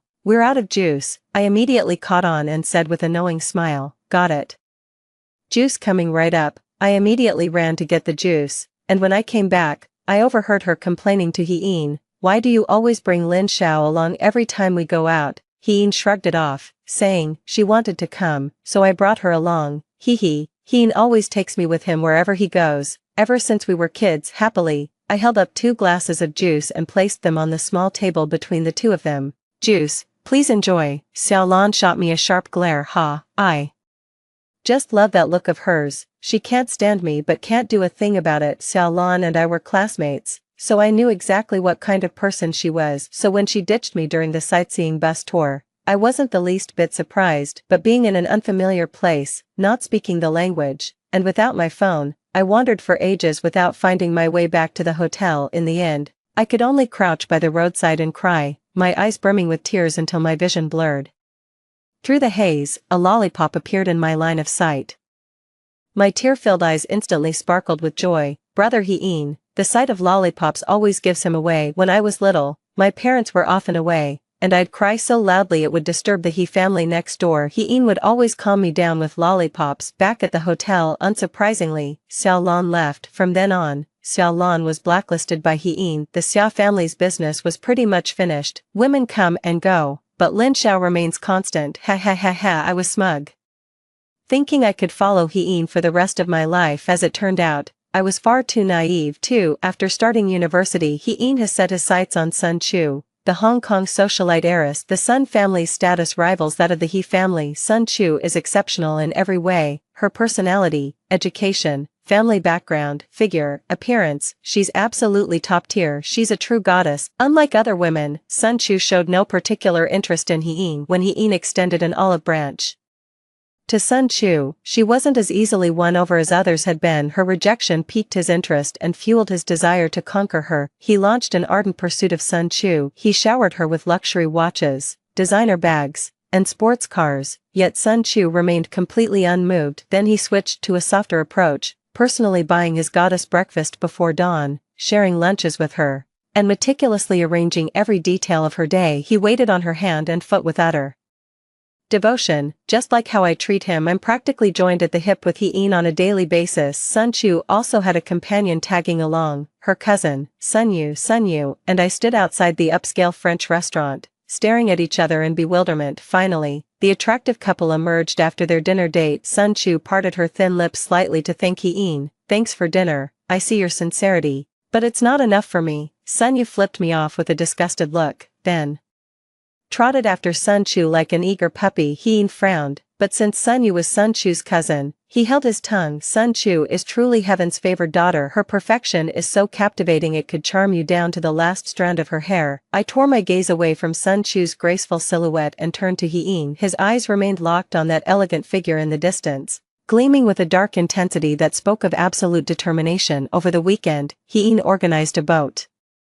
trip and invited Sun Chu. Sun Chu showed up with a man by her side. Hee-in forced a tight-lipped smile and pointed at the man, asking, "Who is he?" Sun Chu's smile was like a gentle spring breeze warming the heart. Even I, a woman, was drooling over him. She replied gently, "He's my childhood friend Chin Mo. We often hang out together." Throughout the entire outing, Hee-in wore a sour expression and kept making snide remarks. As I was leaving, I heard Sun Chu speaking in a very gentle tone from a distance. Hee-in, do not impose on others what you yourself do not desire. If you can have female childhood friends, why can't I have male childhood friends? That's a bit of a double standard, don't you think? Hee-in froze for a moment upon hearing this. He glanced in my direction, lost in thought. After Sun Chu left, Hee-in strode purposefully toward the parking lot. Hee-in, wait for me. I kept calling after him, but Hee-in completely ignored me. I ran to catch up and barely touched his sleeve when he harshly shook me off.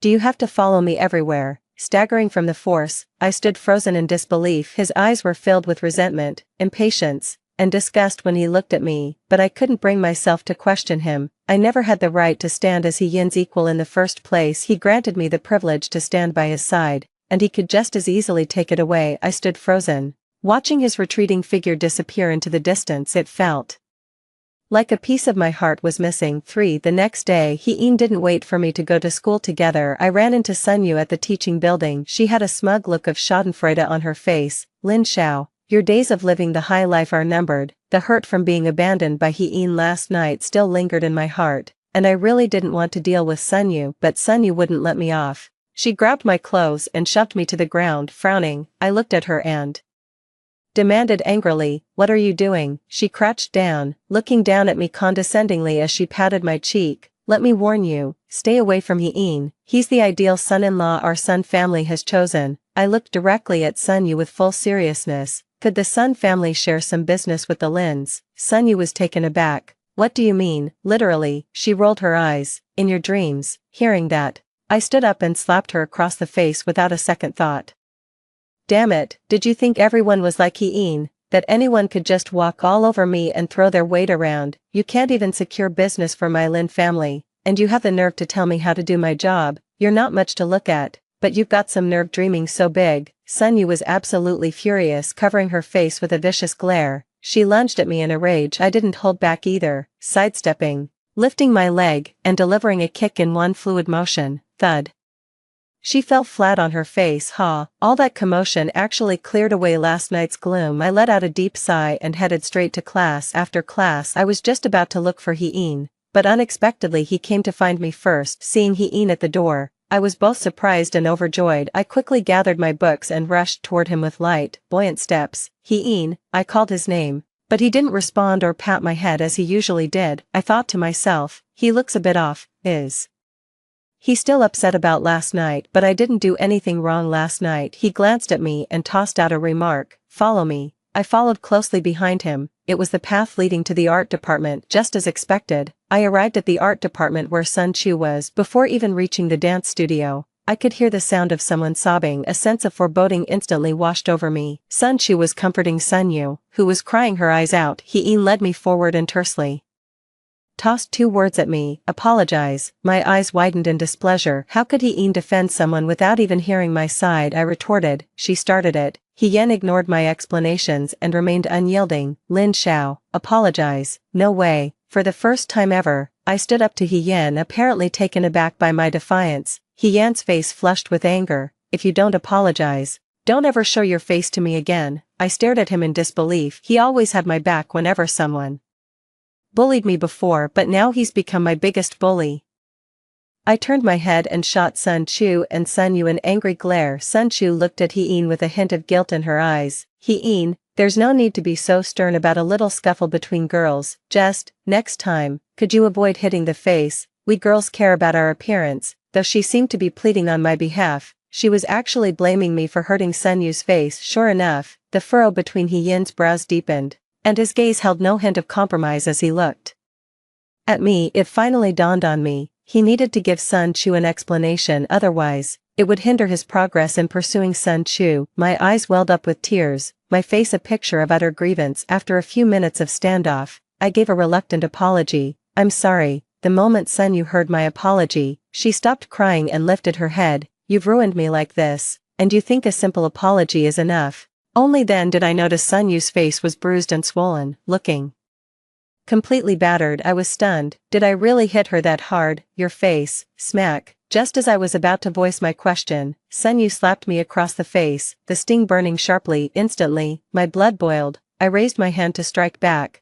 but He caught my wrist. I struggled in vain, my eyes blazing with fury as I hurled my accusation. Hein, she hit me. Perfect. Now we're even. I stared blankly at Hein, the boy I'd grown up with who had always been so protective of me. Everything feels so alien right now. He furrowed his brow, his gaze filled with disapproval. Finally, I wrenched my hand from his grasp and ran off in bitter disappointment, for He and I fell into a cold war. When heading to school, he stopped waiting for me. By the time I stepped out, all I could see was the exhaust fumes from his car. At school, He deliberately avoided me too, afraid I might cling to him, so I decided to just enjoy some peace and quiet by myself. Dad noticed I'd been staying home on weekends these past few weeks. A heavy heart weighed on me. Finally, he could no longer hold back. Xiao, are you having issues with young master He? I remained sullen and silent. Father spoke with grave concern. For the past month, the Lin family's business has faced repeated setbacks. Clients have been inexplicably backing out of agreed-upon deals. If this continues, the Lin family might not even be able to maintain appearances. Why don't you go sound out young master? He, seeing my father's graying hair and worry-etched face, made my heart ache. When father took over, the Lin family was a complete mess, but for the family's honor, he had to tough it out no matter what. All these years, the reason I've been willing to play the lackey to He is because it pains me to see my father bowing and scraping, fawning over those in power. If currying favor with He could buy my family some peace and allow my father to stand tall, then what's a little humiliation on my part? If I don't reach out to He first, he won't bother contacting me. It's always me who has to swallow my pride. When has he ever reached out to me on his own? The one time he did, it was to blame me for someone else. Monday, I returned to school, pacing back and forth outside He Yan's office. These past few weeks, He and Sun Chu have been dating frequently, and it's been all over the news. I don't know in what capacity I should go see him. Well, if it isn't Miss Lin, that sarcastic tone. It could only be Xiaolan. She's been thriving lately. The He family has been showering the Xiaos with favors, boosting their business to new heights and elevating the entire Xia family's status. In the past, anyone who bullied me would end up on He Yan's blacklist. He's really changed now. Oh, looking for young master He, are you? TSK. Some people really don't know their place. A little tag-along nanny dreaming of becoming a phoenix. How delusional. Too bad princes are meant for princesses.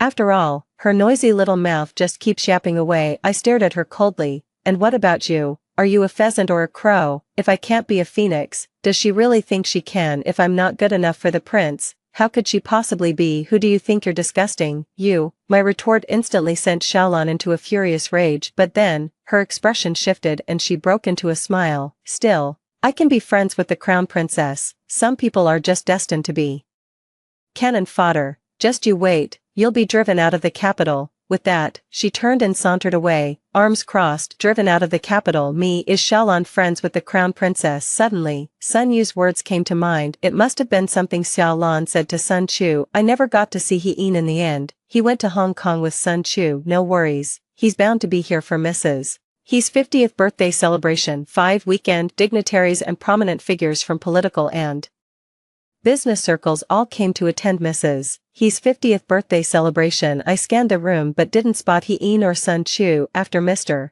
and Mrs. He delivered their welcoming speech, the opening dance commenced. The bright lights went out. Colorful lights and a dazzling array of hues illuminated the venue. A stunning couple suddenly appeared in the center of the dance floor. The music started, and the dance began. A perfect match of talent and beauty. Their dance was utterly captivating. The moment their dance ended, thunderous applause erupted. After the couple bowed and took their leave, the audience was left in a state of pleasant contentment. I followed behind them, hoping to find an opportunity to ask He-in if he had any business dealings targeting the Lin family. As I climbed up to the attic, the first thing that met my eyes was He-in and Sun Chu locked in an impassioned kiss. My eyes widened, and I froze on the spot. Coming to my senses, I immediately ducked behind the nearby wooden door. The sound of their lips and tongues entwining was clearly audible. After what felt like an eternity, they finally came to a stop. He-in brought over a glass of red wine and handed it to Sun Chu. The two of them stood in the cool breeze, enveloped in a tender atmosphere.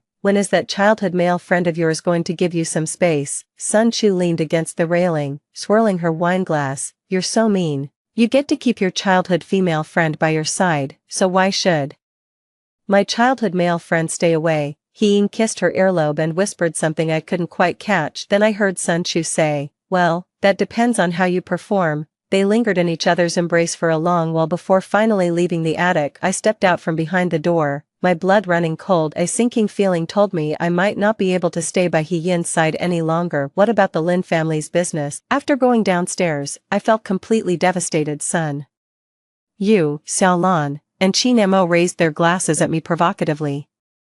All I wanted to do at that moment was run away. I hurried into the restroom and gasped for breath in front of the mirror. Do you know why the Lin family became a thorn in the Sun family's side? I turned to see Xiaolan leaning against the doorframe, her lips curved in a faint smile as she watched me. She continued speaking. All I did was let the Sun family know about the arranged marriage between the He and Lin families. The He family is the Sun's stepping stone to expanding their social circle in the capital. He-in, the Suns are determined to have you. If you know what's good for you, you'll leave now. The Suns have connections in both the underworld and legitimate circles. They're not to be trifled with. An arranged childhood marriage. When did the He and Lin families arrange a marriage for their children? Could it be between me and He-in? I wanted to get to the bottom of it, but when I looked up, Xiaolan had already left. I returned to the banquet hall. I saw He-in talking with someone, but Sun Chu was nowhere in sight. I hurried over to seize this chance and clear things up with him. I honestly never gave any thought to that arranged marriage. All I want is peace for the Lin family. 6. Unexpectedly, Sun Yu blocked my path.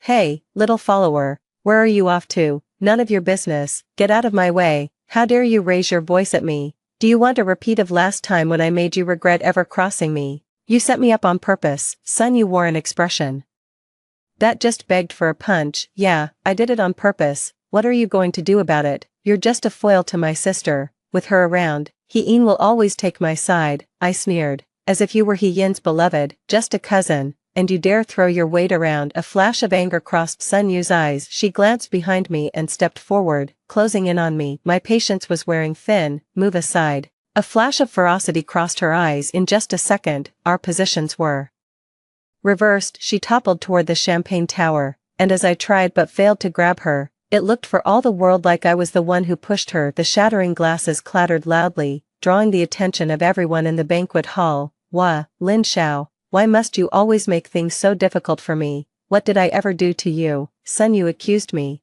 and I had no way to defend myself. It wasn't me. He-in stepped forward, frowning at me. I quickly went up and grabbed He-in's sleeve. He-in, she fell on her own. I had nothing to do with it. Sun Chu helped Sun Yu up as the He family's private physician came forward to examine her wound. Sun Chu gazed at He-in with knitted brows. Her words caught in her throat, but I already understood. The next instant, He-in brushed my hand away. Lin Xiao, could you please keep your distance? Stop causing trouble all the time and making me clean up your mess. I rushed to explain. No, I didn't. They ganged up on me, they said. The He And Lin families had an arranged marriage since childhood, so the Sun family has been targeting me. He looked at me with disappointment. I never believed them when they said your intentions toward me weren't pure, but hearing it from your own mouth just proves them right. My eyes snapped to Xiaolan, where undisguised schadenfreude glittered in her gaze. Turning to Sun Chu and Sun Yu, I found them equally amused by my humiliation. I've been tricked, Mrs. He stepped in with a warm smile too.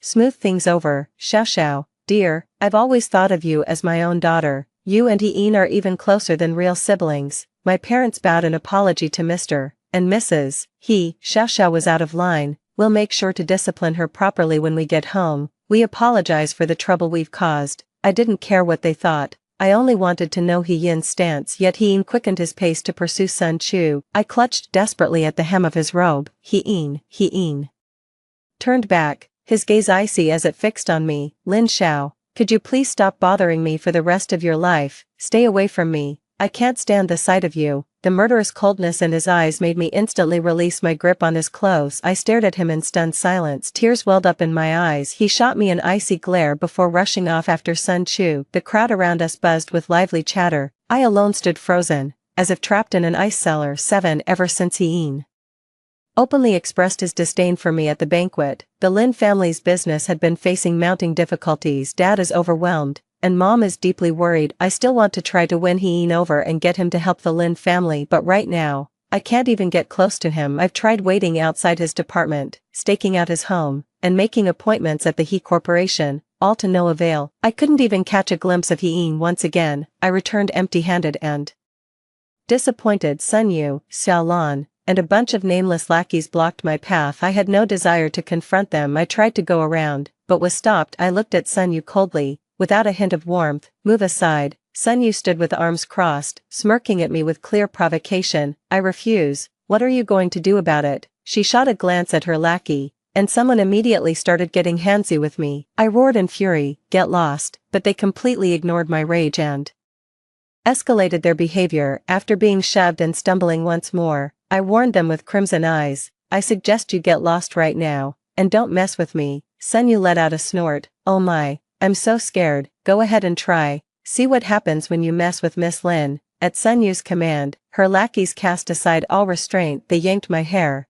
tore at my clothes, and shoved me around like a pinball. Furious, I twisted the groping hand on me until a sickening crack echoed. I kicked out, tripping 2 of them, then grabbed their faces and slapped them back and forth. After dealing with all the lackeys, I turned my attention to Sun Yu and Xiaolan. How could these 2 arrogant heiresses ever hope to match someone like me, trained in martial arts since childhood? When I was young, some foolish kidnappers abducted me to threaten the He family. Since I was close with He Yin from then on, He Yin and I began regular martial arts training. Last time, it wasn't me who beat Sun Yu black and blue, but He Yin knew I had the capability to do it. That's why he so readily believed I was the one who hurt Sun Yu. Wrong. Since Sun Yu knew to use a self-inflicted injury scheme against me, she must have done her homework on my fighting skills. Why are you provoking me now of all times? A sudden chill ran down my spine, and a sense of foreboding washed over me. Sun Yu fell to the ground in a disheveled heap, her face pale as she clutched her stomach and moaned, "Brother-in-law, save me."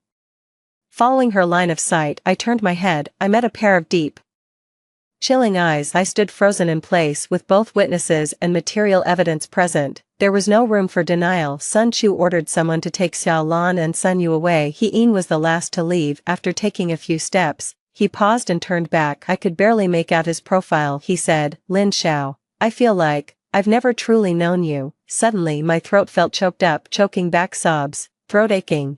Wanting to speak, my lips parted, but no words came out. A sour bitterness welled up in my nose. A persistent mist clouded my vision. I stumbled home on unsteady feet, like a lost soul drifting through the night. In the dim room, I felt completely drained, as if all my energy had been sapped, and I slept for a full day and night. 8 Early the next morning I drifted downstairs like a ghost. The entire villa was shrouded in darkness, not a soul in sight. I wanted a drink of water, but the dispenser was bone dry. I had no idea where Mom and Dad had gone. Sitting on the sofa, I felt so wronged. I was on the verge of tears. A noise came from the nanny's room, and I glanced over. Nanny Wu carried her suitcase, looking back every few steps, turning and seeing me. It was as if they had spotted a lifeline. "Miss, could you please speak to the master and ask him not to dismiss us? We wouldn't mind lower wages, or even working without pay." after all these years working for the Lin family, I just can't bear to leave this place. I'm sure the Lin family will pull through this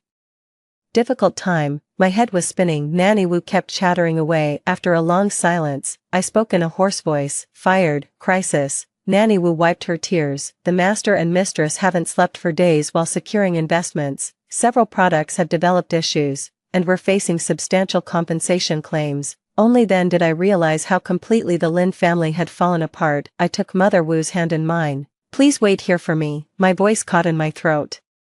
Let me think of something. In the end, Mother Wu didn't leave, but we were running out of food at home. I reluctantly gave Mother Wu all the money I had and asked her to manage the household. Then I found Mom and Dad. They were standing at the entrance of the dilapidated Lin residence, surrounded by a group of menacing thugs. The mob was shouting threats. You need to give us an explanation. My daughter died from poisoning after eating your spicy sticks. That's right, your spicy sticks are the problem. My son is still in the ICU. The parents led the way, followed by the company's responsible personnel. The troublemakers brought in journalists to sensationalize the incident. I saw one of the radicals holding a knife. A sense of dread washed over me. Watch out, Dad. I rushed forward and kicked the knife away in one swift motion. The crowd immediately erupted in fury. It took everything I had to subdue them. No sooner had I turned around than I encountered workers demanding their unpaid wages. The Lin family business hasn't paid wages in 2 months. It took tremendous effort to calm the workers down. In the lifeless office, Father looked utterly haggard. Mother wept softly. Father kept slapping himself in frustration. It's all my fault. I'm completely useless. The Lin family legacy will be destroyed by my hands. I quickly intervened. Dad, it wasn't your fault. Tears streamed down his weathered face. He wiped his face and forced out the words with difficulty. The Lin Corporation may have to file for bankruptcy. Bankrupt. My heart clenched, but deep down, I can't really blame the Lin family for going bankrupt. It's time to lay down this burden. This unworthy descendant will have to personally descend and beg forgiveness from our ancestors. Upon hearing this, my mind snapped to attention. A flicker of panic stirred within me. Father valued the Lin family legacy more than his own life. If the Lin legacy were gone, he would truly take his own life. Dad, please don't do this. Just wait, I'll go beg Hien for help. Please don't do anything reckless. Lost in his grief, he couldn't hear a word I said. It seems he's already contemplating how to meet his ancestors. My mind was restless with anxiety. Without caring about appearances, I immediately hailed a cab to the He Corporation. 9. I need to see your Vice President He. The receptionist politely replied, I'm sorry, but you'll need an appointment to see President He. That's just how harsh reality can be. Back when Hien and I were on good terms, now, the same people who used to mock me are eagerly escorting me to the CEO's office. But now, I don't even have the right to set foot inside. Fawning over the powerful and trampling on the weak. Such sycophantic behavior, just the way of the world. I suppose I tried to force my way in, but security dragged me out. I demand to see Hien. Tell him to come out and face me. They were being sarcastic and cryptic. Our president, he doesn't just meet with anyone. Worried sick about my father, I collapsed weakly to the ground in a pitiful state. Finally, Hien's assistant Gao Xing spotted me and informed me that Hien wasn't at the office. He might be at home, so I rushed to the He residence. The He family's staff weren't as warm toward me as they used to be. He informed me in a matter-of-fact tone. The young master hasn't been back here lately. Hien has more than one residence. Ever since he got involved with Sun Chu, I've hardly seen him around here. On my way out, I noticed an invitation for a new product launch on the coffee table. I made a note of it. The next day, I found the location of the He Corporation's new product launch. I disguised myself beforehand and slipped inside. After the product launch concluded, I positioned myself at the intersection Hien would have to pass through. Our eyes met, but he didn't seem to want to talk to me. He turned to leave. I reached out to stop him. Hien. He turned to me with an icy stare. What is it? I steeled myself. Hien, save the Lin family. If Hien steps in, all of Lin Corporation's crises can be resolved. Reason. This was the first time he had ever asked me for a reason since childhood. The Lin family had grown accustomed to being under the He family's protection. I never once questioned why. My confidence wavered. For the sake of our childhood bond, would that count for anything? Hien let out a scornful laugh. Sentimental bonds. It's more accurate to say it was a service I paid for, a paid service all these years. Is that really how he's seen me? My heart trembled as my fingers slowly curled back almost imperceptibly. I wanted to give up, but the pale faces of my parents lingered in my mind, and so I looked pleadingly at Hien, my voice trembling with tears. Please, save the Lin family. I'm afraid my father, he might do something desperate. Yen looked at me with a sneer, his words dripping with icy detachment. What does his despair have to do with me? I'm done being your financial crutch, don't come looking for me again.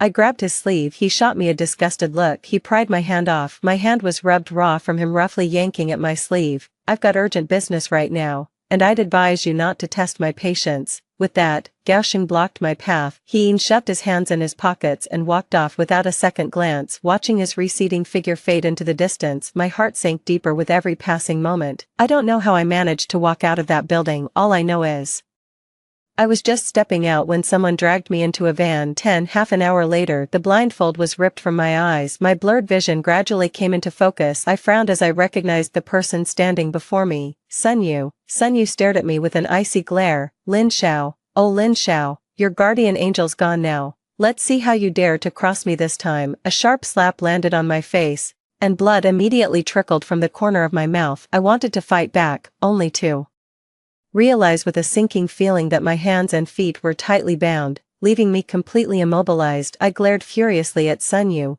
What do you want? Sun Yu burst into raucous laughter. Revenge, of course. You've laid hands on me more than once before. I may not have many virtues, but holding grudges is one thing I excel at. I closed my eyes briefly. Now that I'm at her mercy, there's no escaping this ordeal. Sun Yu rained down punches and kicks on me, each blow striking a vital spot. Before long I was drenched in cold sweat, gasping for air with shallow, labored breaths. Seeing me take the beating without any reaction, Sun Yu soon lost interest. Sigh, bullying someone isn't even fun. How about we spice things up a bit? Call Yin. If he comes to rescue you, I'll let you go. If he doesn't show up, well, don't blame me for what happens next. Should I call Yin? Yin hasn't replied to my messages for ages. If I call him, will he even pick up? Sun Yu signaled her subordinates to untie me. The moment the ropes came loose, I collapsed to the ground. Make the call. If Yin takes responsibility for you, I'll let you off the hook. Deep down, I really didn't want to contact Yin again, but memories of all those years together started playing in my mind like a film reel. I still held on to illusions and expectations about him, so, under Sun Yu's insistence and urging,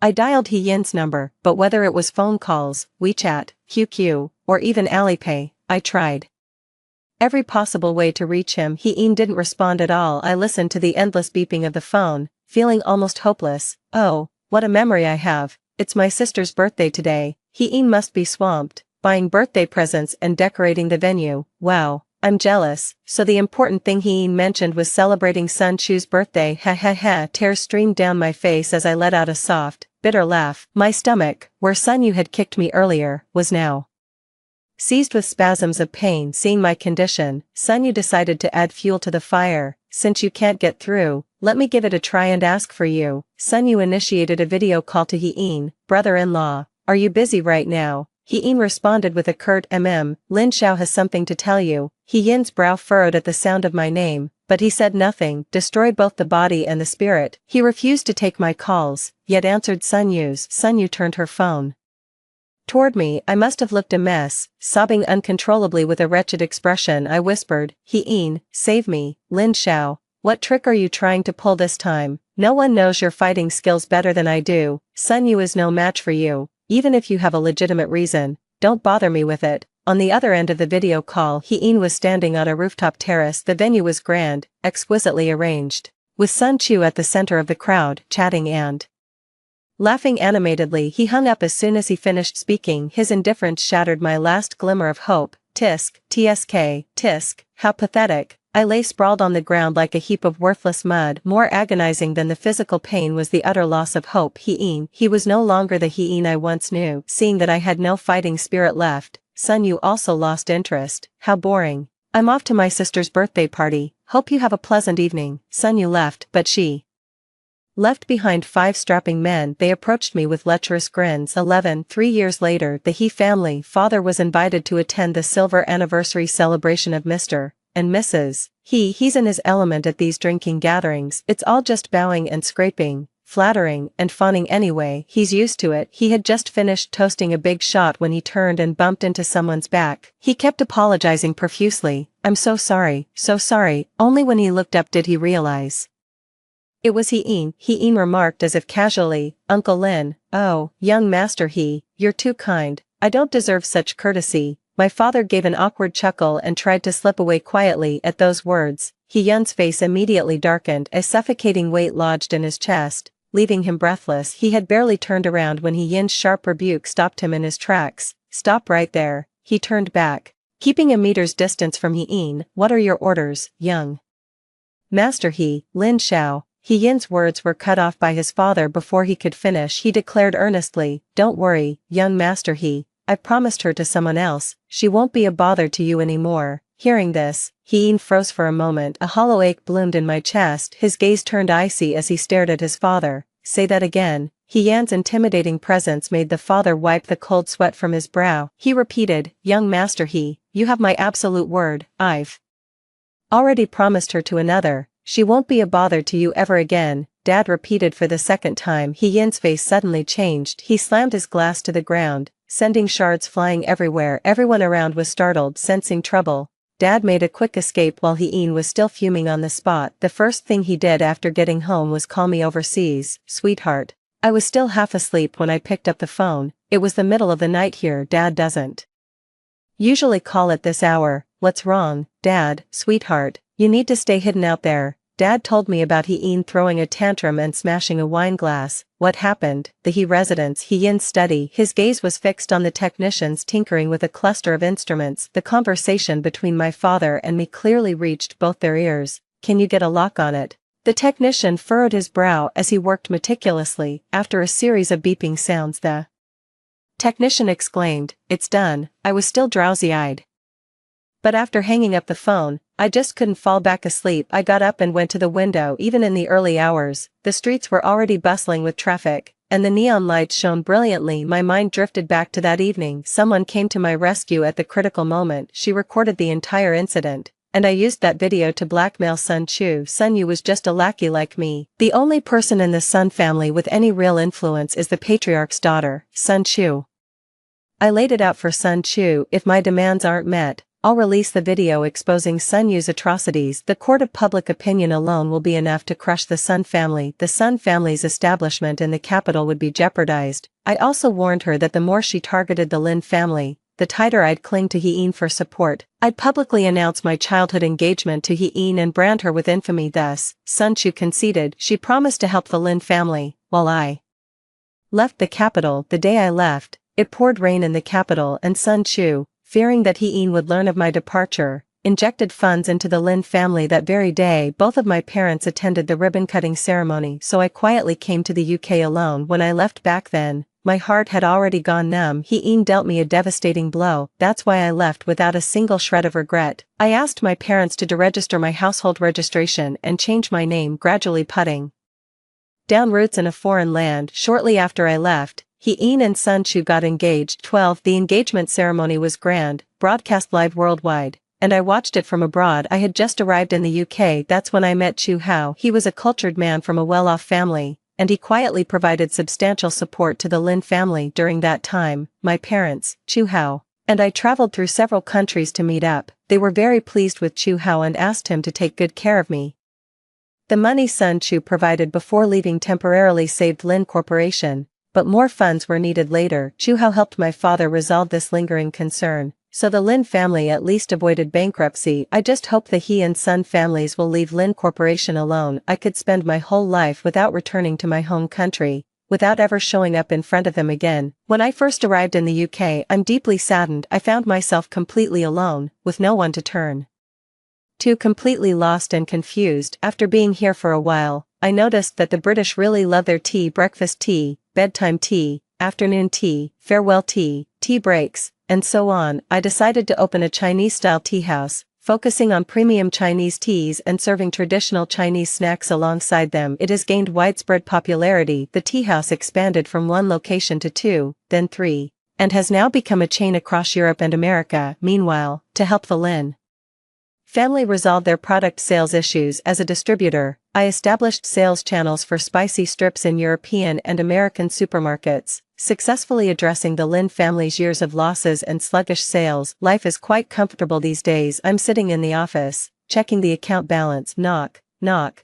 knock. There was a knock at the door. Are you busy? Come in. I saw Chu Hao coming in with afternoon tea. I raised my eyes. Not at all. I got up and moved to the sofa. He took a sip of tea. He pulled out an envelope and slid it across to Chu Hao. Chu Hao looked puzzled. Chu Hao opened the envelope, and understanding dawned on him as he saw its contents. What is this? Go on, open it. He seemed a bit upset. Xiao, do we really have to keep such close accounts with each other? I replied with a smile. Even brothers keep clear financial records. Only by repaying everything I borrowed can I speak with you as an equal. My business is thriving, and I owe it all to you. I gave his shoulder a reassuring pat. Come on, cheer up. Clearing these debts feels like a weight off my shoulders, finally free from the burden. Do you expect me to carry this psychological weight forever? A subtle shift crossed Chu Hao's handsome brow. I pressed my advantage. Finally, I feel completely unburdened. Come on, let me treat you to a meal, no matter how long I've been abroad.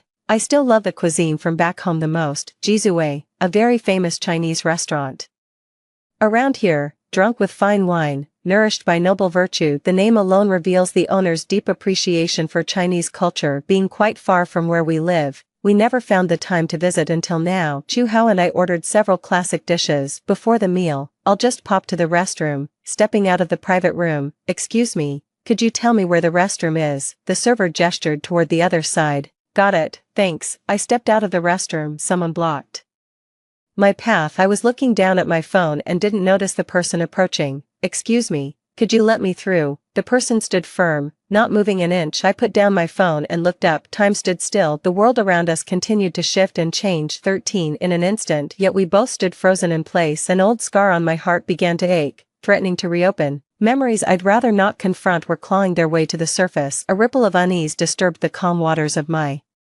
mind. I have no recollection of how I made it back to the private room. What's wrong? You came back from the restroom looking pale, Chu Hao asked with concern. I forced a strained smile. It's nothing. Could it be that better days are coming? Chu Hao's remark made me laugh. You're overthinking it. Just eat. I thought he would have left by now, since we'd been eating for so long, but to my surprise, Chu Hao got punched the moment we stepped out of the private room. He started throwing wild punches at Chu Hao's face like a madman. Chu Hao was caught off guard and took several hard punches. Stop it now. I desperately tried to intervene from the sidelines, but he acted as if he hadn't heard a thing. I had no choice but to block his punch and counter with a swift, unexpected blow. He finally came to a stumbling halt. But why did he have that wounded expression on his face? Since when does the aggressor get to play the victim? Ignoring him, I immediately asked Chu Hao about his wound. How are you holding up? Chu Hao's face was a gruesome sight, yet he managed a strained smile and shook his head. Come on, I'm taking you to see a doctor. I helped Chu Hao to his feet and we left. I'm fine. Before leaving, I shot a glance at to make sure he wouldn't pull another surprise move. His bloodshot eyes were fixed on my face, as if he had 1,000 things to say. I didn't have time to dwell on it and hurried away with Chu Hao. I thought he would have left, but when I returned to my place that evening, I found him leaning against my door. I tightened my grip on the bag, hesitating for a moment. Then it dawned on me. What am I afraid of? A clear conscience sleeps through thunder under his watchful gaze. I calmly unlocked the door, stepped inside, and shut it behind me, all in one fluid motion. Utterly exhausted, I collapsed into bed and fell asleep instantly. I opened the door. A figure slumped in from the doorway. The next day, taking a closer look, it was actually Hien. His face was deathly pale, his forehead drenched in cold sweat. Completely unconscious, I stood frozen, torn by an inner turmoil. In the end, I decided to help him, but just as my hand was about to touch him,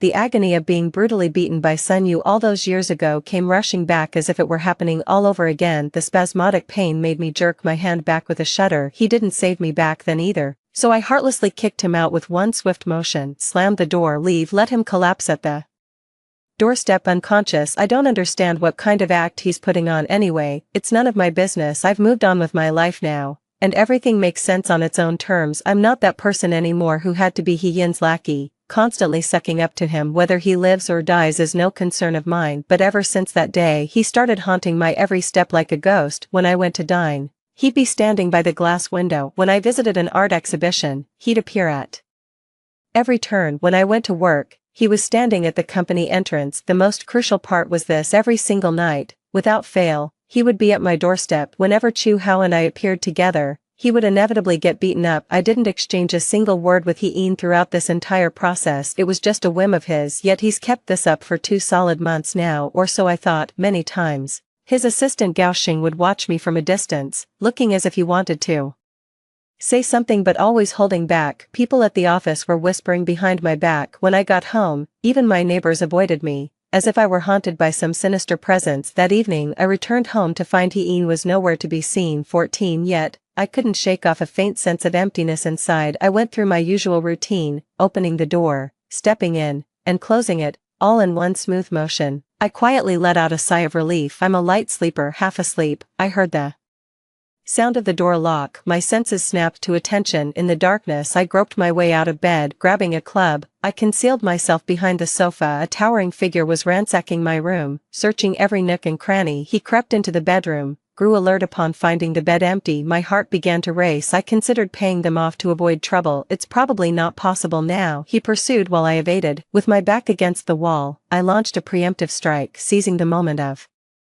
his distraction, I struck his back hard with a club. After a startled cry, they immediately launched an attack on me. That's when I realized they had an accomplice, 2 burly men, each standing 6'3". Even with my martial arts training, I was struggling to hold my own. He pulled out a dagger, its blade glinting under the streetlight so brightly it made me squint. Before I knew it, I was kicked to the ground. One of them lunged at me with a knife, and I only escaped by swiftly rolling away. But being chased and cornered like this had left me completely exhausted. Then one of them pinned my hands behind my back, while the other came at me with a knife. Suddenly, the door burst open. Heen kicked the knife right out of the attacker's hand. I shut my eyes in despair. At the critical moment, seizing the chance, I broke free from my restraints. We worked together to subdue the assailant and called the police. After the police finished taking our statements and left, we both collapsed onto the couch. Exhausted, I was about to break the awkward silence and express my thanks. He then tumbled off the sofa and fell unconscious. Outside the hospital room, Gao Xing wore a pained expression. Miss Lin, young master, he hasn't been eating or sleeping properly for the past 2 months. My health has completely deteriorated. Actually, before he could finish, the doctor called for the family members. I entered the hospital room. Seeing Heen so pale left a bitter taste in my heart. How are you holding up? Heen gave a faint smile. It was as gentle as when we were children. No worries, let me peel an apple for you. I was just saying it casually. He used to hate apples the most. No other choice. I sat down and started peeling the apple. Alright, I froze. After we finished the fruit, the atmosphere felt a bit awkward. I wanted to leave but felt bad about it, so I kept glancing at my watch. If you have somewhere to be, feel free to head out. I felt like I'd been granted a pardon. Alright, I'll get going then. As the ward door clicked shut, I saw his downturned lips reflected in the glass. But Heen, none of this was my doing. Everyone must face the consequences of their own actions. I thought Heen would need to recuperate in the hospital for a few days. I never expected him to show up at my doorstep again the very next day. This time, I invited him in to sit down. Heen, is there something you need? He'd been persistent for 2 whole months. I truly can't imagine what the family could possibly see in me. Heen pressed his lips together, his complexion slightly rosier though still somewhat sickly. He choked up briefly before continuing. I just missed you. I frowned, not understanding what he meant. I didn't want to guess what it meant either. Missed me? I changed the subject. You married Sun Chu, didn't you? Hien was taken aback, but before he could respond, I continued. You probably have kids by now. Hien looked at me and said, do you not watch the news? No, my life is good now. I've come to cherish this peaceful existence. I shook my head. I built new social circles and found a fresh group of friends. I've cut ties with everything back home. A wry smile flickered across Hien's lips. Is there nothing left for you in this country? I looked at Hien and answered earnestly. Hien walked away looking utterly devastated, just like when I left the country in desolation years ago. Yes, they are 15 that day, but no one can truly feel your pain. His silhouette looked desolate. Live in the moment. Hien stopped haunting my life like a ghost. My life settled back into calm. Thinking of Chu Hao, feeling a bit guilty. Hien would beat him up whenever they crossed paths, so I asked him to avoid visiting me for those 2 months. Now that Hien's gone, I went to his place with gifts to check on him. From a distance, I saw him arguing with a woman. I stopped the car. I approached them. I frowned. I overheard them talking about deception and shamelessness. I called out, Xiao Lan, after all these years.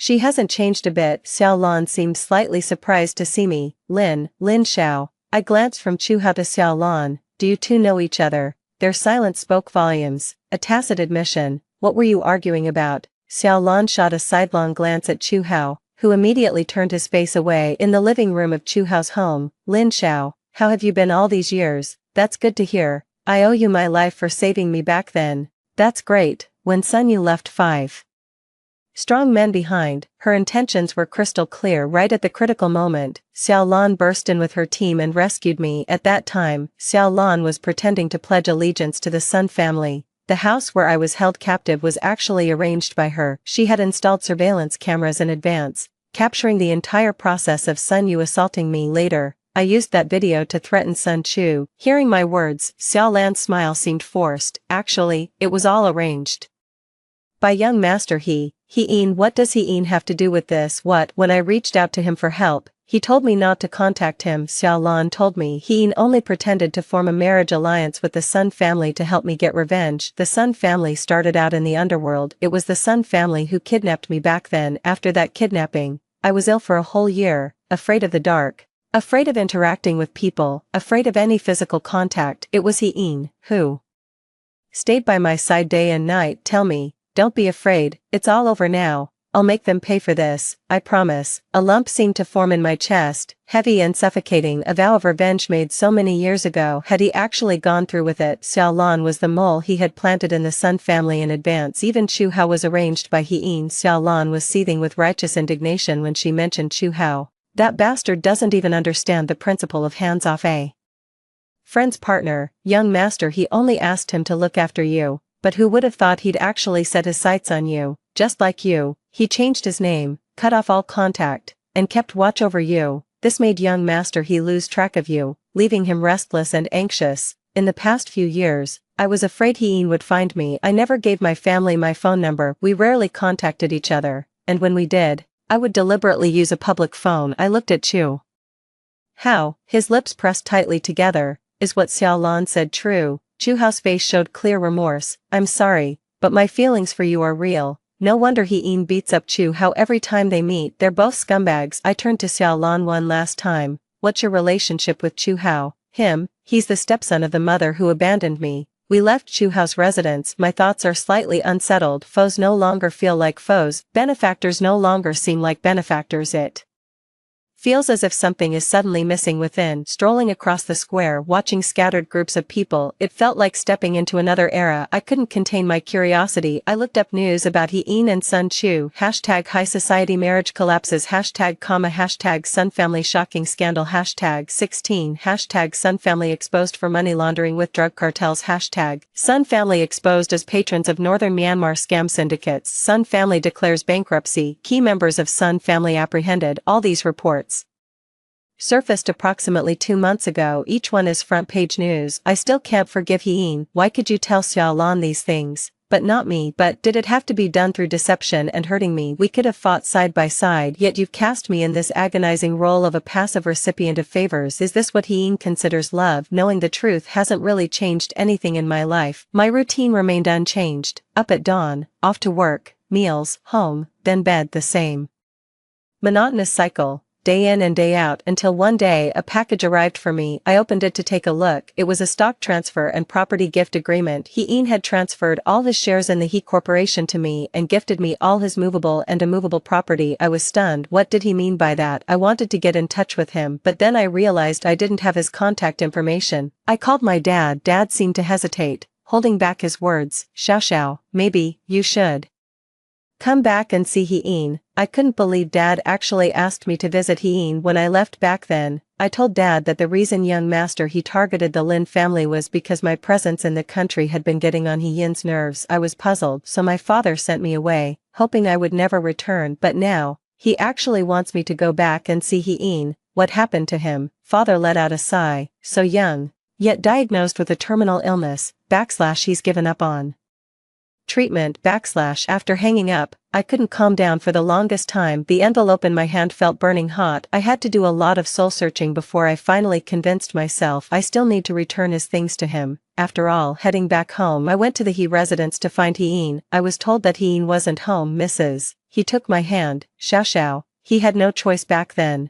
The Sun family has set their sights on the He family. If the Sun family goes down fighting, the He family won't escape unscathed. The arranged marriage between you and Heen is real. If you stay, the Sun family will never let you off the hook, and Heen won't be able to act freely. That's why he sent you away. After you left, Heen engaged in a battle of wits with the Sun family and narrowly emerged victorious in the end, Mrs. He explained that while the government wanted to step in and rein in the Sun family, they couldn't move against them openly in order to maintain a balance of power and keep the covert anti-China forces in check, so they turned to Heen. Heen had no intention of letting the Sun family off the hook anyway, so we hit it off right away. During this time, I was the only uncertainty. Once I was sent away, he would have no more worries. I returned the shares and assets that Heen had given me to Mrs. He, yet she insisted these were Heen's belongings. She had no right to interfere with his decisions, nor could she retract them on his behalf. Mrs. He led me to Heen's study, packed to the brim, a dazzling array, all of my photos. 17. No one would believe he doesn't like me. He's sick now, sneakily hidden away. We can't find him anywhere. Mrs. He began to sob quietly. Have you searched everywhere? Mrs. He choked back a sob. We've searched everywhere, but there's no trace of him. I wonder where he could have gone. Perhaps knowing his time was short, he found a place to hide and prepared to slip away quietly. Hearing this, my nose tingled with emotion. Right now, I have no other thoughts except to find him quickly and return his belongings. I can't bear the weight of what he's given me. I paced back and forth. Where would Heen choose to spend his final moments? My eyes swept around Heen's study, but there wasn't a single clue to be found. The walls were covered with my photos, yet among them, a pyramid pattern stood out abruptly. Suddenly, it hit me. I remember after I was kidnapped as a child. I feel like I'm dying, I said. Haeong, if I die, I want you to have me mummified, so when you miss me, you can come visit. Haeong told me to stop talking nonsense. You're not going to die. If we die, we die together, mummified and placed side by side for all eternity. Since he holds such profound feelings for me, he would never want me to receive news of his passing without any solace to hold on to. Would he ever consider having himself mummified? I journeyed to the enigmatic land of Egypt. Modern Egyptians no longer practice mummification. Only a handful of workshops still preserve the ancient techniques of mummification. I traveled far and wide in search of workshops that still preserved the art of mummification. In the end, I actually found Heen at one such workshop. This workshop's ancestors specialized in creating mummies for the royal family. Although modern society no longer permits it, some nobles and aristocrats still choose to be laid to rest this way. I pushed the door open. In the secluded courtyard, a lounge chair creaked as it rocked back and forth. I moved closer. I saw Heen lying there with his eyes closed, resting. Tears instantly welled up in my eyes. I stormed over and yelled, Heen, you coward, hiding away just because you're sick. Is that how a real man acts? Why are you handing over your own He corporation to me? You've shattered my peaceful life, and now you're going to walk away without taking responsibility. Heen opened his eyes, utterly astonished to see me appear out of nowhere. He lay there dumbfounded on the lounge chair, listening to me yell, you know what people turned into? Mummies look absolutely hideous. I like young, handsome hunks, drop dead, and do it somewhere far away from me. I can't stand ugly things. Heen's lips parted. He finally managed to utter a single sentence, watching my reaction warily. Should I go freeze myself on Mount Everest? I don't like dead people. I like them alive. I was so furious I could only laugh bitterly. Alive, full of life and energy. In the end, I still brought Heen back to the capital on the airplane. Did you come just because I said as a kid that I wanted to be made into a mummy after I die? 18. Heen nodded. Bro, I was just a kid back then. I didn't know mummies looked so creepy when I was little. I'm not exactly fond of mummies these days. I'm speechless. Heen stared intently into my eyes. If the body is preserved properly, the soul will return. His words left me speechless, cutting off my protest. So he wants to preserve the body, and then his soul will come back to find me. It sounds a bit creepy, but the sentiment is touching. Can't we just wish each other well? You're a grown adult. Must you make people worry like this? I looked at him with a mix of frustration and disappointment. He blinked at me with wounded eyes, looking as pitiful as a timid young bride. My heart softened a little. After all, he's a patient now, though I still have no idea what's actually wrong with him. What illness are you actually suffering from? Is it really a terminal disease? Is death inevitable? He stammered evasively. I'm furious. Damn it. Are you even a man? You can't even describe your own illness properly. Stop whining. You're being ridiculous. Breast cancer. His words cut through my lecture. and I turned to him in surprise. I didn't quite catch that. Did I hear that right? He spoke very clearly this time. Breast cancer. What is it? I was speechless. I averted my gaze, feeling somewhat awkward. I secretly looked it up on my phone. Can men really get breast cancer? While there are many factors that can trigger breast cancer, prolonged periods of high stress and negative emotions do increase the likelihood of developing breast-related issues. Is that how he got it? That's why it's so important to stay positive and keep a good mindset. Nothing in life is a big deal except life and death itself. Back in the country, we went to the best hospital and consulted the top specialists. Right before he went into the operating room, he held my hand tightly. Xiao, wait for me to come out. I threatened him. You have to make it out alive. If you die, I'll take your money and find myself some young studs. He entered the operating room with a pitiful look on his face. I won't give you the chance. As the operating room door closed, it separated He and me into two different worlds. I still haven't completely forgiven He in my heart, but whether you choose to forgive or not in the future, they'll still be there. Death clears all debts. He's the one who abused me. Stay alive to reclaim what's yours. In the waiting hours, I dozed off for a bit, went back to my childhood days. Xiao, you're going to be my little sidekick forever. Stay with me for life. I gave a soft, gentle laugh and asked, you're with me for life? I'll be with you for life. What's the difference? He scratched his head. Seems no different to me. It's a lifetime commitment. Exactly. So you'll be my sidekick for life. I nodded. He pondered for a moment, then nodded. Yes, forever. The end. Story 2. Shen Jijing came to pick me up in his car, the man who always maintained an icy, ascetic demeanor, yet he let his new secretary ride shotgun. I knew then, this marriage was doomed. That day, Shen Jijing came to pick me up in his car. When I opened the passenger door, I froze for a moment. A young, beautiful girl was sitting in the passenger seat, giving me a sweet smile. Hi, sis-in-law. The girl greeted me politely yet showed no intention of giving up her seat. I narrowed my eyes slightly, shifting my gaze to Shen Jijing. Shen Jijing lowered his eyes to answer the call, oblivious to the tension brewing here. We were supposed to go to the auction together today. I'd been looking forward to this date with him and dressed up carefully, only to find someone else sitting in the passenger seat. Hello sis, I'm Bai Luo, Mr. Shen's new assistant. The girl flashed a warm smile. Her faint dimples appeared especially sweet when she smiled. I heard you're attending a private auction tonight, so I begged Mr. Shen to take me along for the experience. Don't worry, I won't disturb you. My heart instantly sank like a stone. I knew this aloof, flawless man standing before me all too well. He's always kept people at arm's length, never one to let others into his inner circle. Our union was arranged through marriage. After careful deliberation, we chose each other. People joked that I'd be left a grass widow, but after we made it official, Shen Jijing would hold me with tender warmth in his eyes. In moments of passion, the corners of his eyes would flush pink. He said, you're my wife, we're one flesh. Of course you're different from others. Something feels different today too, but I'm no meek little daughter vine. I'm Xia Qing. When I'm angry, I don't give a damn about anyone's opinion. Get down. I dismissed them coldly without mercy. The girl stood frozen in shock. She never expected me to humiliate her at our first meeting. Perhaps my tone was too harsh. Bai Luo froze in momentary confusion. Sorry, sis-in-law.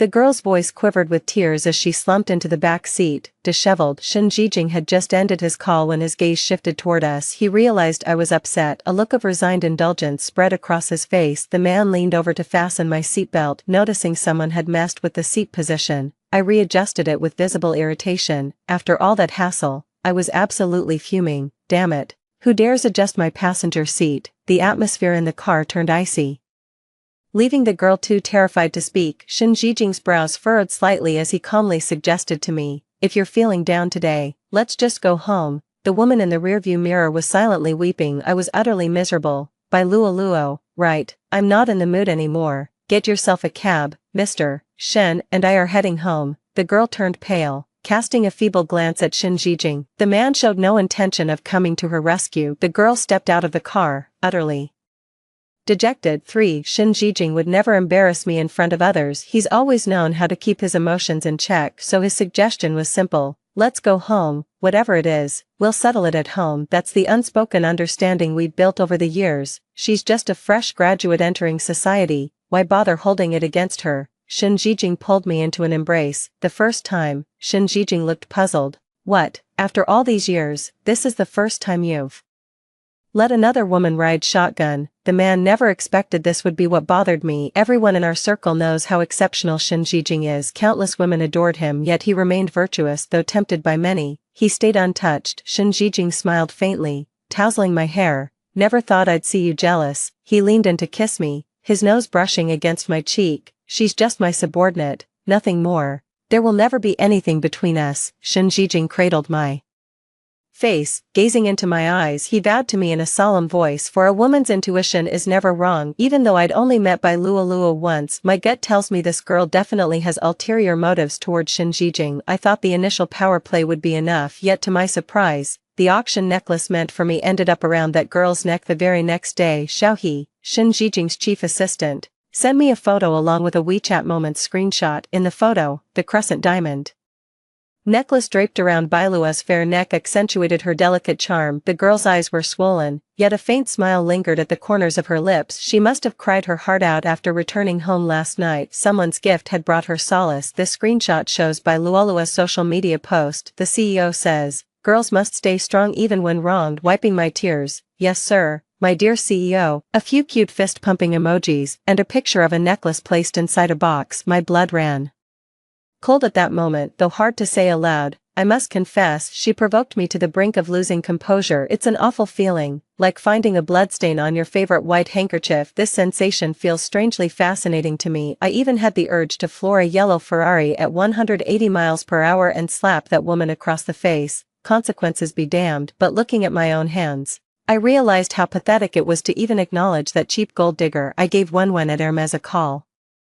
Wenwen's voice brimmed with barely contained excitement. She made me a promise over the phone. "Rest assured, Mrs. Shen, even if I have to empty out all of Shanghai today, I'll get your order fully assembled and delivered without fail." That very day, before office hours ended, every executive assistant and administrative staff member at Shin Corporation headquarters, 46 women in total except Bai Luoluo, received lavish gifts from the CEO's wife. Hermes necklaces worth 120,000 yuan each. The unit price may not match that $2 million auction necklace, but with more participants, it balances out fairly. Xiaohe handles things diplomatically. Everyone must post on Moments with the caption, "The CEO's wife says every girl deserves better." Clenches fist *. Yes ma'am, my CEO wife. The gift recipient was naturally delighted to play along, serving as both assistant and executive office manager. They practically run the company's gossip mill. Who wouldn't beam with joy and eagerly post about it when receiving a gift from the CEO's wife? Some savvy colleagues even added a caption, "The CEO's wife sure knows how to make an impression."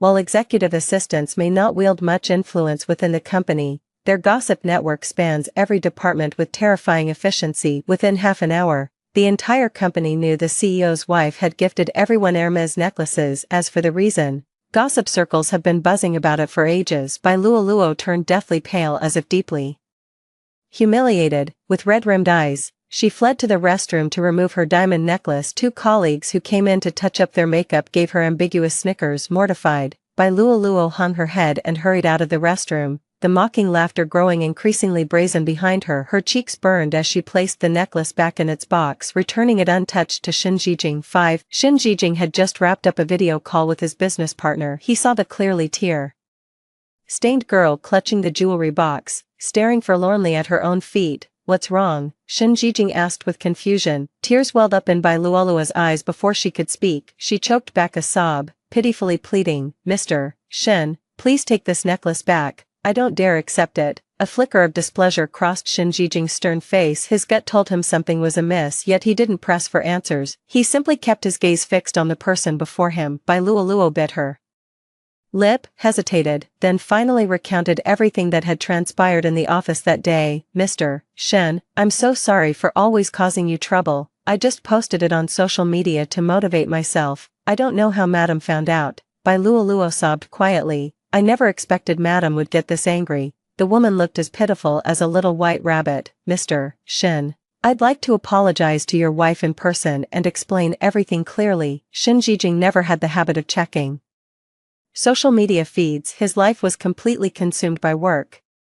As the CEO, he knew all too well about the toxic rumor mill within the company, his usually stern expression turning even frostier. I understand, the man said in a low voice. 6. That evening, Shen Jijing took Bai Luoluo home. The girl stood timidly behind the man. I'll have Luoluo come over to explain things face to face. Shen Jijing sighed. Xia Qing, Luoluo is just my secretary. I casually gave her a gift as an apology for yesterday's incident. That's all there was to it. I stirred the silver spoon and finished the bird's nest soup Auntie had prepared. Sis, I'm sorry. Bai Luoluo bowed to me with genuine sincerity, trembling with fear, delicate and fragile. This is the first time I've received such an expensive gift. I got carried away in the moment. If I've done anything to upset you, please tell me and I'll correct it immediately. I arched an eyebrow. Bai Luoluo, is it? The girl stole a glance at Shen Jijing, as if drawing courage from the man, then nodded slowly, watching that woman charge at me like a newborn calf unafraid of tigers, insisting on picking a fight.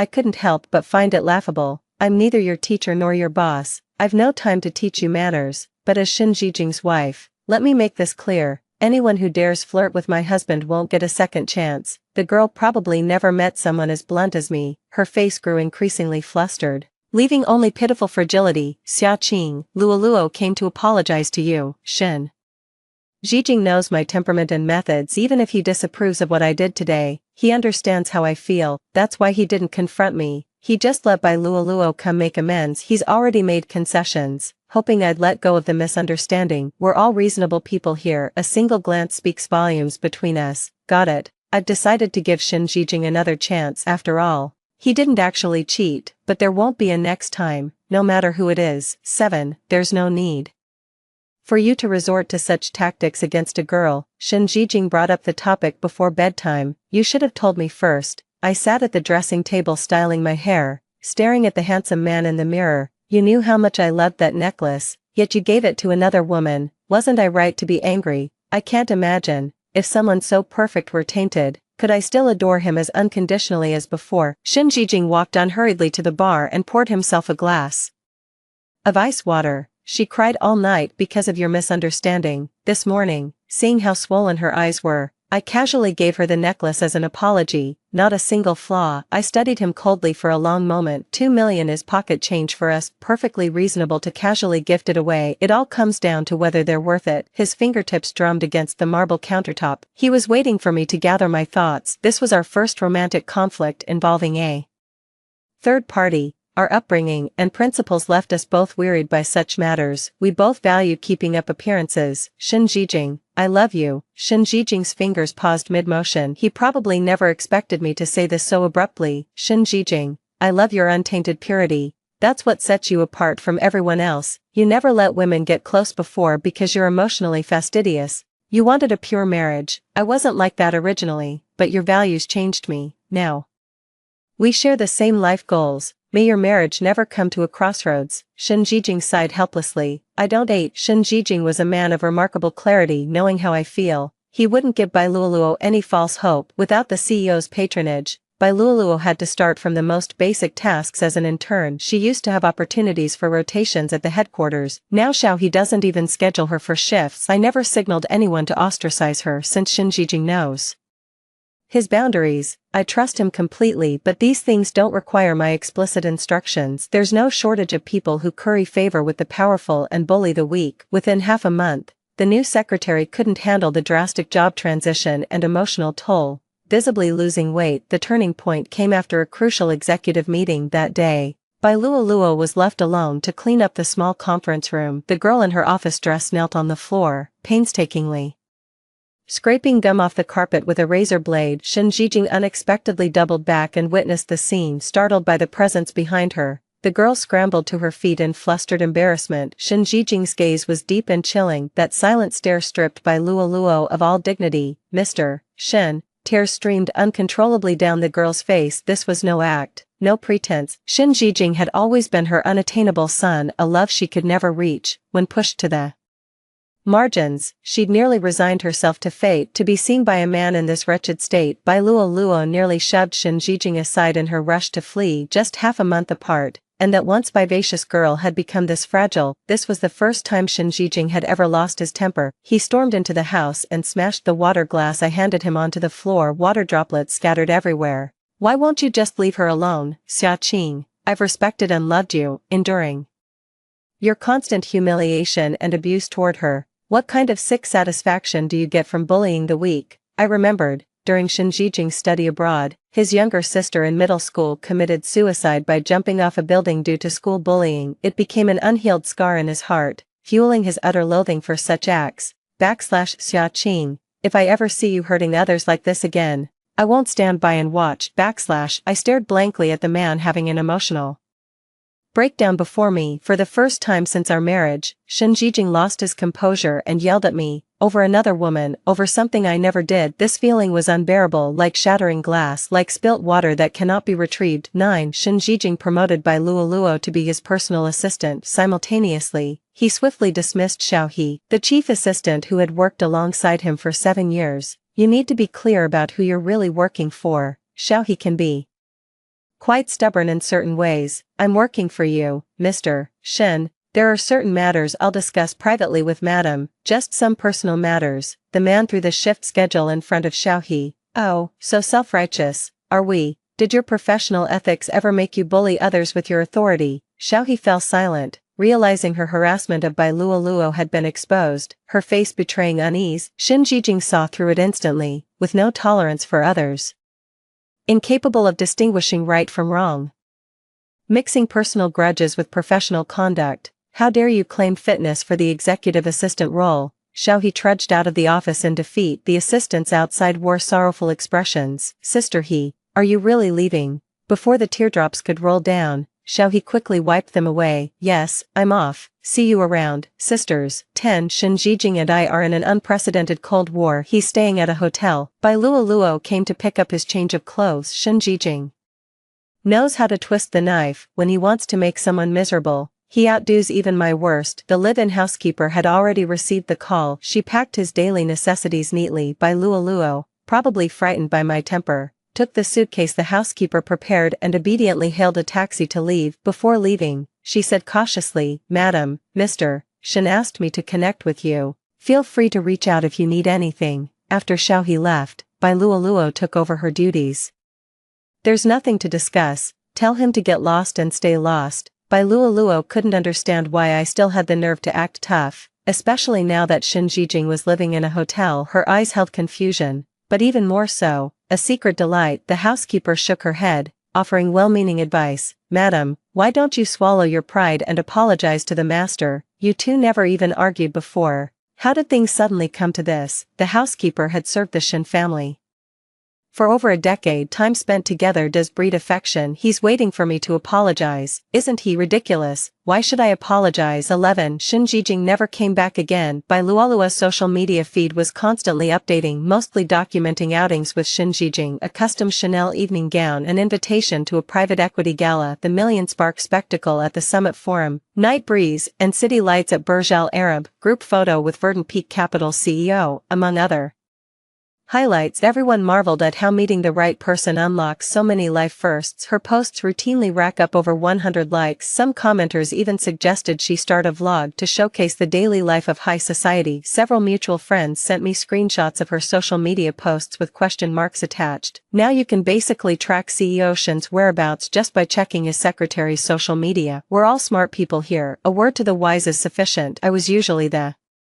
one accompanying Shinjijing to events. If I happened to be unavailable or unwilling to go, his assistants would take turns filling in. Now he's seeing someone new. I wasn't in the mood to respond to my friend's well-meaning reminder, just sent a simple thanks sticker in reply. At that time, I was privately consulting Xia family accounting for asset division. This is an enormous and intricate undertaking. The two conglomerates hold cross-shareholdings through marital alliance. There's also the family fund I manage, with countless investments spanning real estate, precious metals, stocks, shipping vessels, and more. Some overseas properties I can barely recall until I see the deed addresses and photos. Sorting through these things is quite time-consuming. 12. That day, I received a call from Shinjijing returning from his business trip. Mom wants us to come home for dinner. We carried on as if nothing had happened. Business as usual. The driver picked up Shinjijing at the airport, then he came to get me, and we headed to the Gu residence together. Shinjijing and Bai Luoluo sat together in the back seat, leaving only the passenger seat for me. By Lualua's smug delight was written all over her face. I laughed bitterly at my own predicament this time. I didn't assert my position and quietly took the passenger seat. Shen Jijing's expression turned icy, radiating an intimidating aura. "Sis-in-law, we just got back from Manhattan today," the old madam mentioned, wanting to see President Shen, "so I picked up some gifts and thought we'd pay her a visit." Bai Luolua remains as chatty as ever, yet her demeanor has grown more composed and mature. She must have gained considerable experience working alongside Shen Jijing these days. I stayed silent, resting with my eyes closed. Luolua was left feeling awkward by her own doing. Shen Jijing pressed his thin lips together, remaining silent throughout the journey. 13 Mrs. Shen looked surprised when she spotted Luolua. The girl greeted them with practiced ease and introduced herself. "She seems quite skilled at winning people over in no time," she had Mrs. Shen laughing heartily at the dinner table. Bai Luolua shared some amusing work anecdotes about Shen Jijing with Mrs. Shen. Mrs. Shen nodded with a pleased smile. Then they inquired about Shen Jijing's living situation. She effortlessly picked up the conversation thread. An awkward tension settled over the dinner table. A faint dimpled smile still played at Bai Luolua's lips. "Realizing you put your foot in your mouth amid the sudden chill isn't complete stupidity. Daily life matters are what I should address." Mrs. Shen was no fool. Shen Jijing remained silent. I dabbed my lips gracefully. "Mom, I'm pregnant." "Oh really, Ching Ching. This was absolutely wonderful news." Mrs. Shen's eyes lit up. "When did this happen?" The man who'd been stone-faced and silent since I got in the car now wore a rare flicker of emotion. I arched an eyebrow with wicked amusement. "Just got the results yesterday. The doctor said it's already been 3 weeks." Mrs. Shen was overjoyed and rushed to call her husband. "Kept nagging about taking me to the hospital again tomorrow." Bai Luolua looked startled, her almond-shaped eyes wide with childlike innocence. "Sis-in-law, are you sure you've got the dates right? General Manager Shen and I have been on a business trip abroad these past 2 months." Mrs. Shen froze in shock at these words. "Absolutely correct. We specifically consulted Professor Fong, the renowned OBGYN specialist. It's indeed only 3 weeks." I deliberately emphasized 3 weeks. Shen Jijing knew perfectly well he hadn't been home during that period. "This child isn't his." The warmth vanished instantly from the man's face. "Xia Qing." Shen Jijing radiated a brewing storm of emotions, barely restrained, as if waiting for my explanation. My smile grew more triumphant. "Congratulate me, Shen Jijing. I'm going to be a mother. Don't joke about things like this." He spoke in an icy tone. I placed the pregnancy test report I'd prepared long ago on the table. "Pity, this isn't a joke. While you were off honeymooning with your lover, I got lonely and reconnected with some old flames myself. Now I've no idea who the father is. If you don't mind, I could let the child call you Dad, but he'll take my surname." With every word I spoke, the man's expression grew colder. Enough. When I uttered that final sentence, Shen Jijing finally reached his breaking point. I turned a blind eye to the man's fury. "Shen Jijing, how does it feel to be cheated on?" 14 Shen Jijing never saw it coming. I'd openly have an affair, then righteously announce to the world that I'm carrying another man's child. "I never cheated on you." His hands clenched tightly, veins bulging beneath the skin. This news clearly hit him hard. "We were just working together. Nothing crossed the line. I've never cheated." I pat my own belly. I don't want to hear his belated explanations. Your secretary keeps flaunting her work interactions with you on social media every day. Shen Jijing, are you really that oblivious? Even our mutual friends noticed something off and warned me about it. Do you still think this isn't crossing the line? If you can take her stargazing, I can discuss poetry and philosophy with other men. Shen Jijing was uncharacteristically furious, yet I remained indifferent, feeling only a tinge of regret. What a pity, Shen Jijing. I didn't have time to bring a man back to Shen Garden with me. But compared to your provocation today, I'm still slightly outmatched. Shen Jijing couldn't accept it. He believed his relationship with Bai Luolua was completely aboveboard. Between them, there was barely any communication beyond work matters. He just wanted to use Bai Luolua as an example to warn those around him. He couldn't understand why things had come to this between us. Before this, he had always believed our marriage was rock solid and blissful. "Sis, there's absolutely nothing between Mr. Shen and me." Facing Mrs. Shen, Bai Luolua was desperate to clear her name. "Mrs. Shen and I have spoken a few times on work matters. I'm just using this opportunity to pay a courtesy visit for professional reasons. This is strictly business for me. You've never worked in corporate, so perhaps you don't understand. As the CEO's chief secretary, I'm expected to be meticulous in everything. But I swear there's absolutely nothing improper between Mr. Shen and me. Bai Luoluo sat beside Shen Zijing, back straight and chin lifted. Oh really? Then why were you sitting next to Shen Zijing during the ride while making the CEO's wife take the passenger seat? Did your famous meticulousness suddenly go to the dogs? I tore through her lies without mercy. The woman fell silent. At a loss for words, I didn't let Shen Zijing off the hook either. Shen Zijing, is this the chief assistant you personally trained for 2 months? Xiao He is also a woman, also your secretary. She's been with you since graduation. Has she ever sat by your side? She's even more meticulous than Bai Luoluo. When have I ever targeted her? Shen Zijing's breathing grew ragged, the corners of his eyes flushing crimson. Let's get divorced. Shen Zijing, 15. The man pulled me homeward. Bai Luoluo was left behind at the Shen family estate. It was his first time returning home since the Cold War. I'd already taken care of most things at home. Even the live-in housekeepers had been dismissed by me. Shen Zijing froze in his tracks, stunned. The home we'd shared for 3 years now felt utterly foreign. The realization finally hit him. My divorce had been premeditated. Eyes red with disbelief, Shen Zijing crushed me against his chest in a desperate embrace. Xia Qing, I never cheated on you. His voice, heavy with despair, lingered in my ears. Get rid of the baby, and we can start over. As if hearing some absurd joke, I shot back with biting sarcasm. That's my child. How could you consider an abortion? My calm demeanor seemed to pierce Shen Zijing's heart. I've done nothing wrong, and you know it. I broke free from the man's grasp. Yes, I know you're still clean, but what's the point? You had Bai Luoluo come to our home to pick up your suitcase, knowing full well it would upset me. You take her to every event, knowing people would talk behind my back. You knew everything, yet you still chose to do it. You tolerated her provocations, humiliated me, and forced me to beg for reconciliation. You despise me for bullying the weak. But Shen Zijing, did you ever see how that so-called victim kept deliberately crossing my boundaries? Tears streaming down my face, I recalled everything that had happened, unable to believe my marriage could be so fragile. You know she's into you, right? I warned you about this long ago. Shen Zijing, willful ignorance is far more dangerous than simple foolishness. Shen Zijing trembled uncontrollably, barely able to stand, his voice reduced to a whisper. I'm sorry, Xia Qing, she always reminds me of Zitian. I'm afraid you'll become one of those monsters too. Shen Zitian also had those sweet dimples. I just couldn't bear to see her cry. I never had any feelings for her. Watching his remorse left me completely unmoved. Maybe he's innocent, but I won't foolishly expose my vulnerabilities to anyone who might hurt me. 16. Shen Zijing refused the divorce. He hired a new elite male executive assistant. He even got completely wasted in the wine cellar. I struggled like hell to get him onto the couch. He's a good drunk, quiet and compliant. Just as I was about to leave, the man with reddened eyes pulled me into his embrace, pleading desperately, Qing, let's not get divorced, okay? If you want this child, then have him. As for Bai Luoluo, major corporations have established policies. They don't terminate employees without cause when no mistakes have been made. Merely the CEO's deliberate distancing, undoubtedly sending a clear signal to the outside. The CEO's former personal assistant, it seemed to happen overnight, from the lucky girl everyone envied to becoming the target of everyone's whispered ridicule. When Bai Luoluo came to me, her youthful radiance was gone. No amount of makeup could conceal her haggard appearance. I saw you at the company on my first day. The opening remark caught me off guard. I served you tea that day,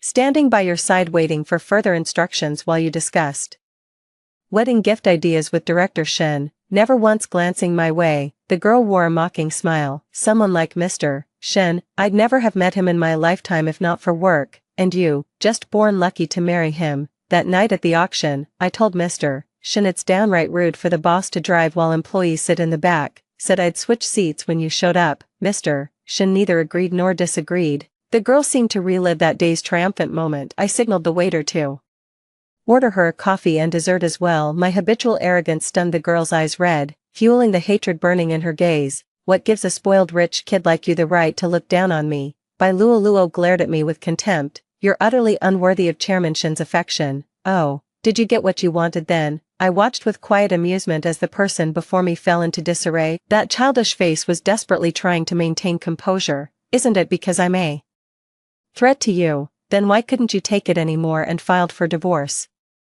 I stirred my coffee slowly. Because I had an affair and got pregnant with someone else's child. You knew about this, didn't you? You, Bai Luolua was left speechless by my words. The girl was on the verge of losing control multiple times. What exactly are you so smug about? A bitter, jobless old hag who cheated and got knocked up with some bastard child. Do you really think CEO Shin would still want you? Slap. I slapped the woman across the face without hesitation. First of all, no matter how old I am, I'm still 2 years younger than your precious Mr. Shin. Second, who the hell do you think you are to call my child a bastard? Finally, I've been wanting to slap you for ages, you idiot. 17 When I was 4 months pregnant, the Shin family knew there was no room for negotiation left. Under pressure from the Shin family, Shin Jijing agreed to an amicable divorce with me. The shareholding between both families is extensive. The strategic partnership initially agreed upon brought mutual benefits, so the elders saw no need for changes. The prenuptial asset division was crystal clear. Both parties had no objections. I managed our joint finances meticulously after marriage. Shin Jijing signed the document calmly like a fallen crane from divine grace. He'd broken his own wings, the gruesome bloodstains marring feathers once pure white. We had an amicable divorce. We bid each other farewell. 18 The child took my surname, Xia. At birth, people assumed it was a premature birth, but the genes were truly exceptional. Mom kept pressing me about who the father was. I didn't tell her. That one night stand story was just a lie I made up, but they don't need to know the truth since it's a boy. My parents stopped pushing me to go on blind dates. They planned to make the most of their youth, raise the child as an heir. As the brat grew up, he started looking more and more like his old man, free from marital constraints. I've been living my best life these past few years, day to day.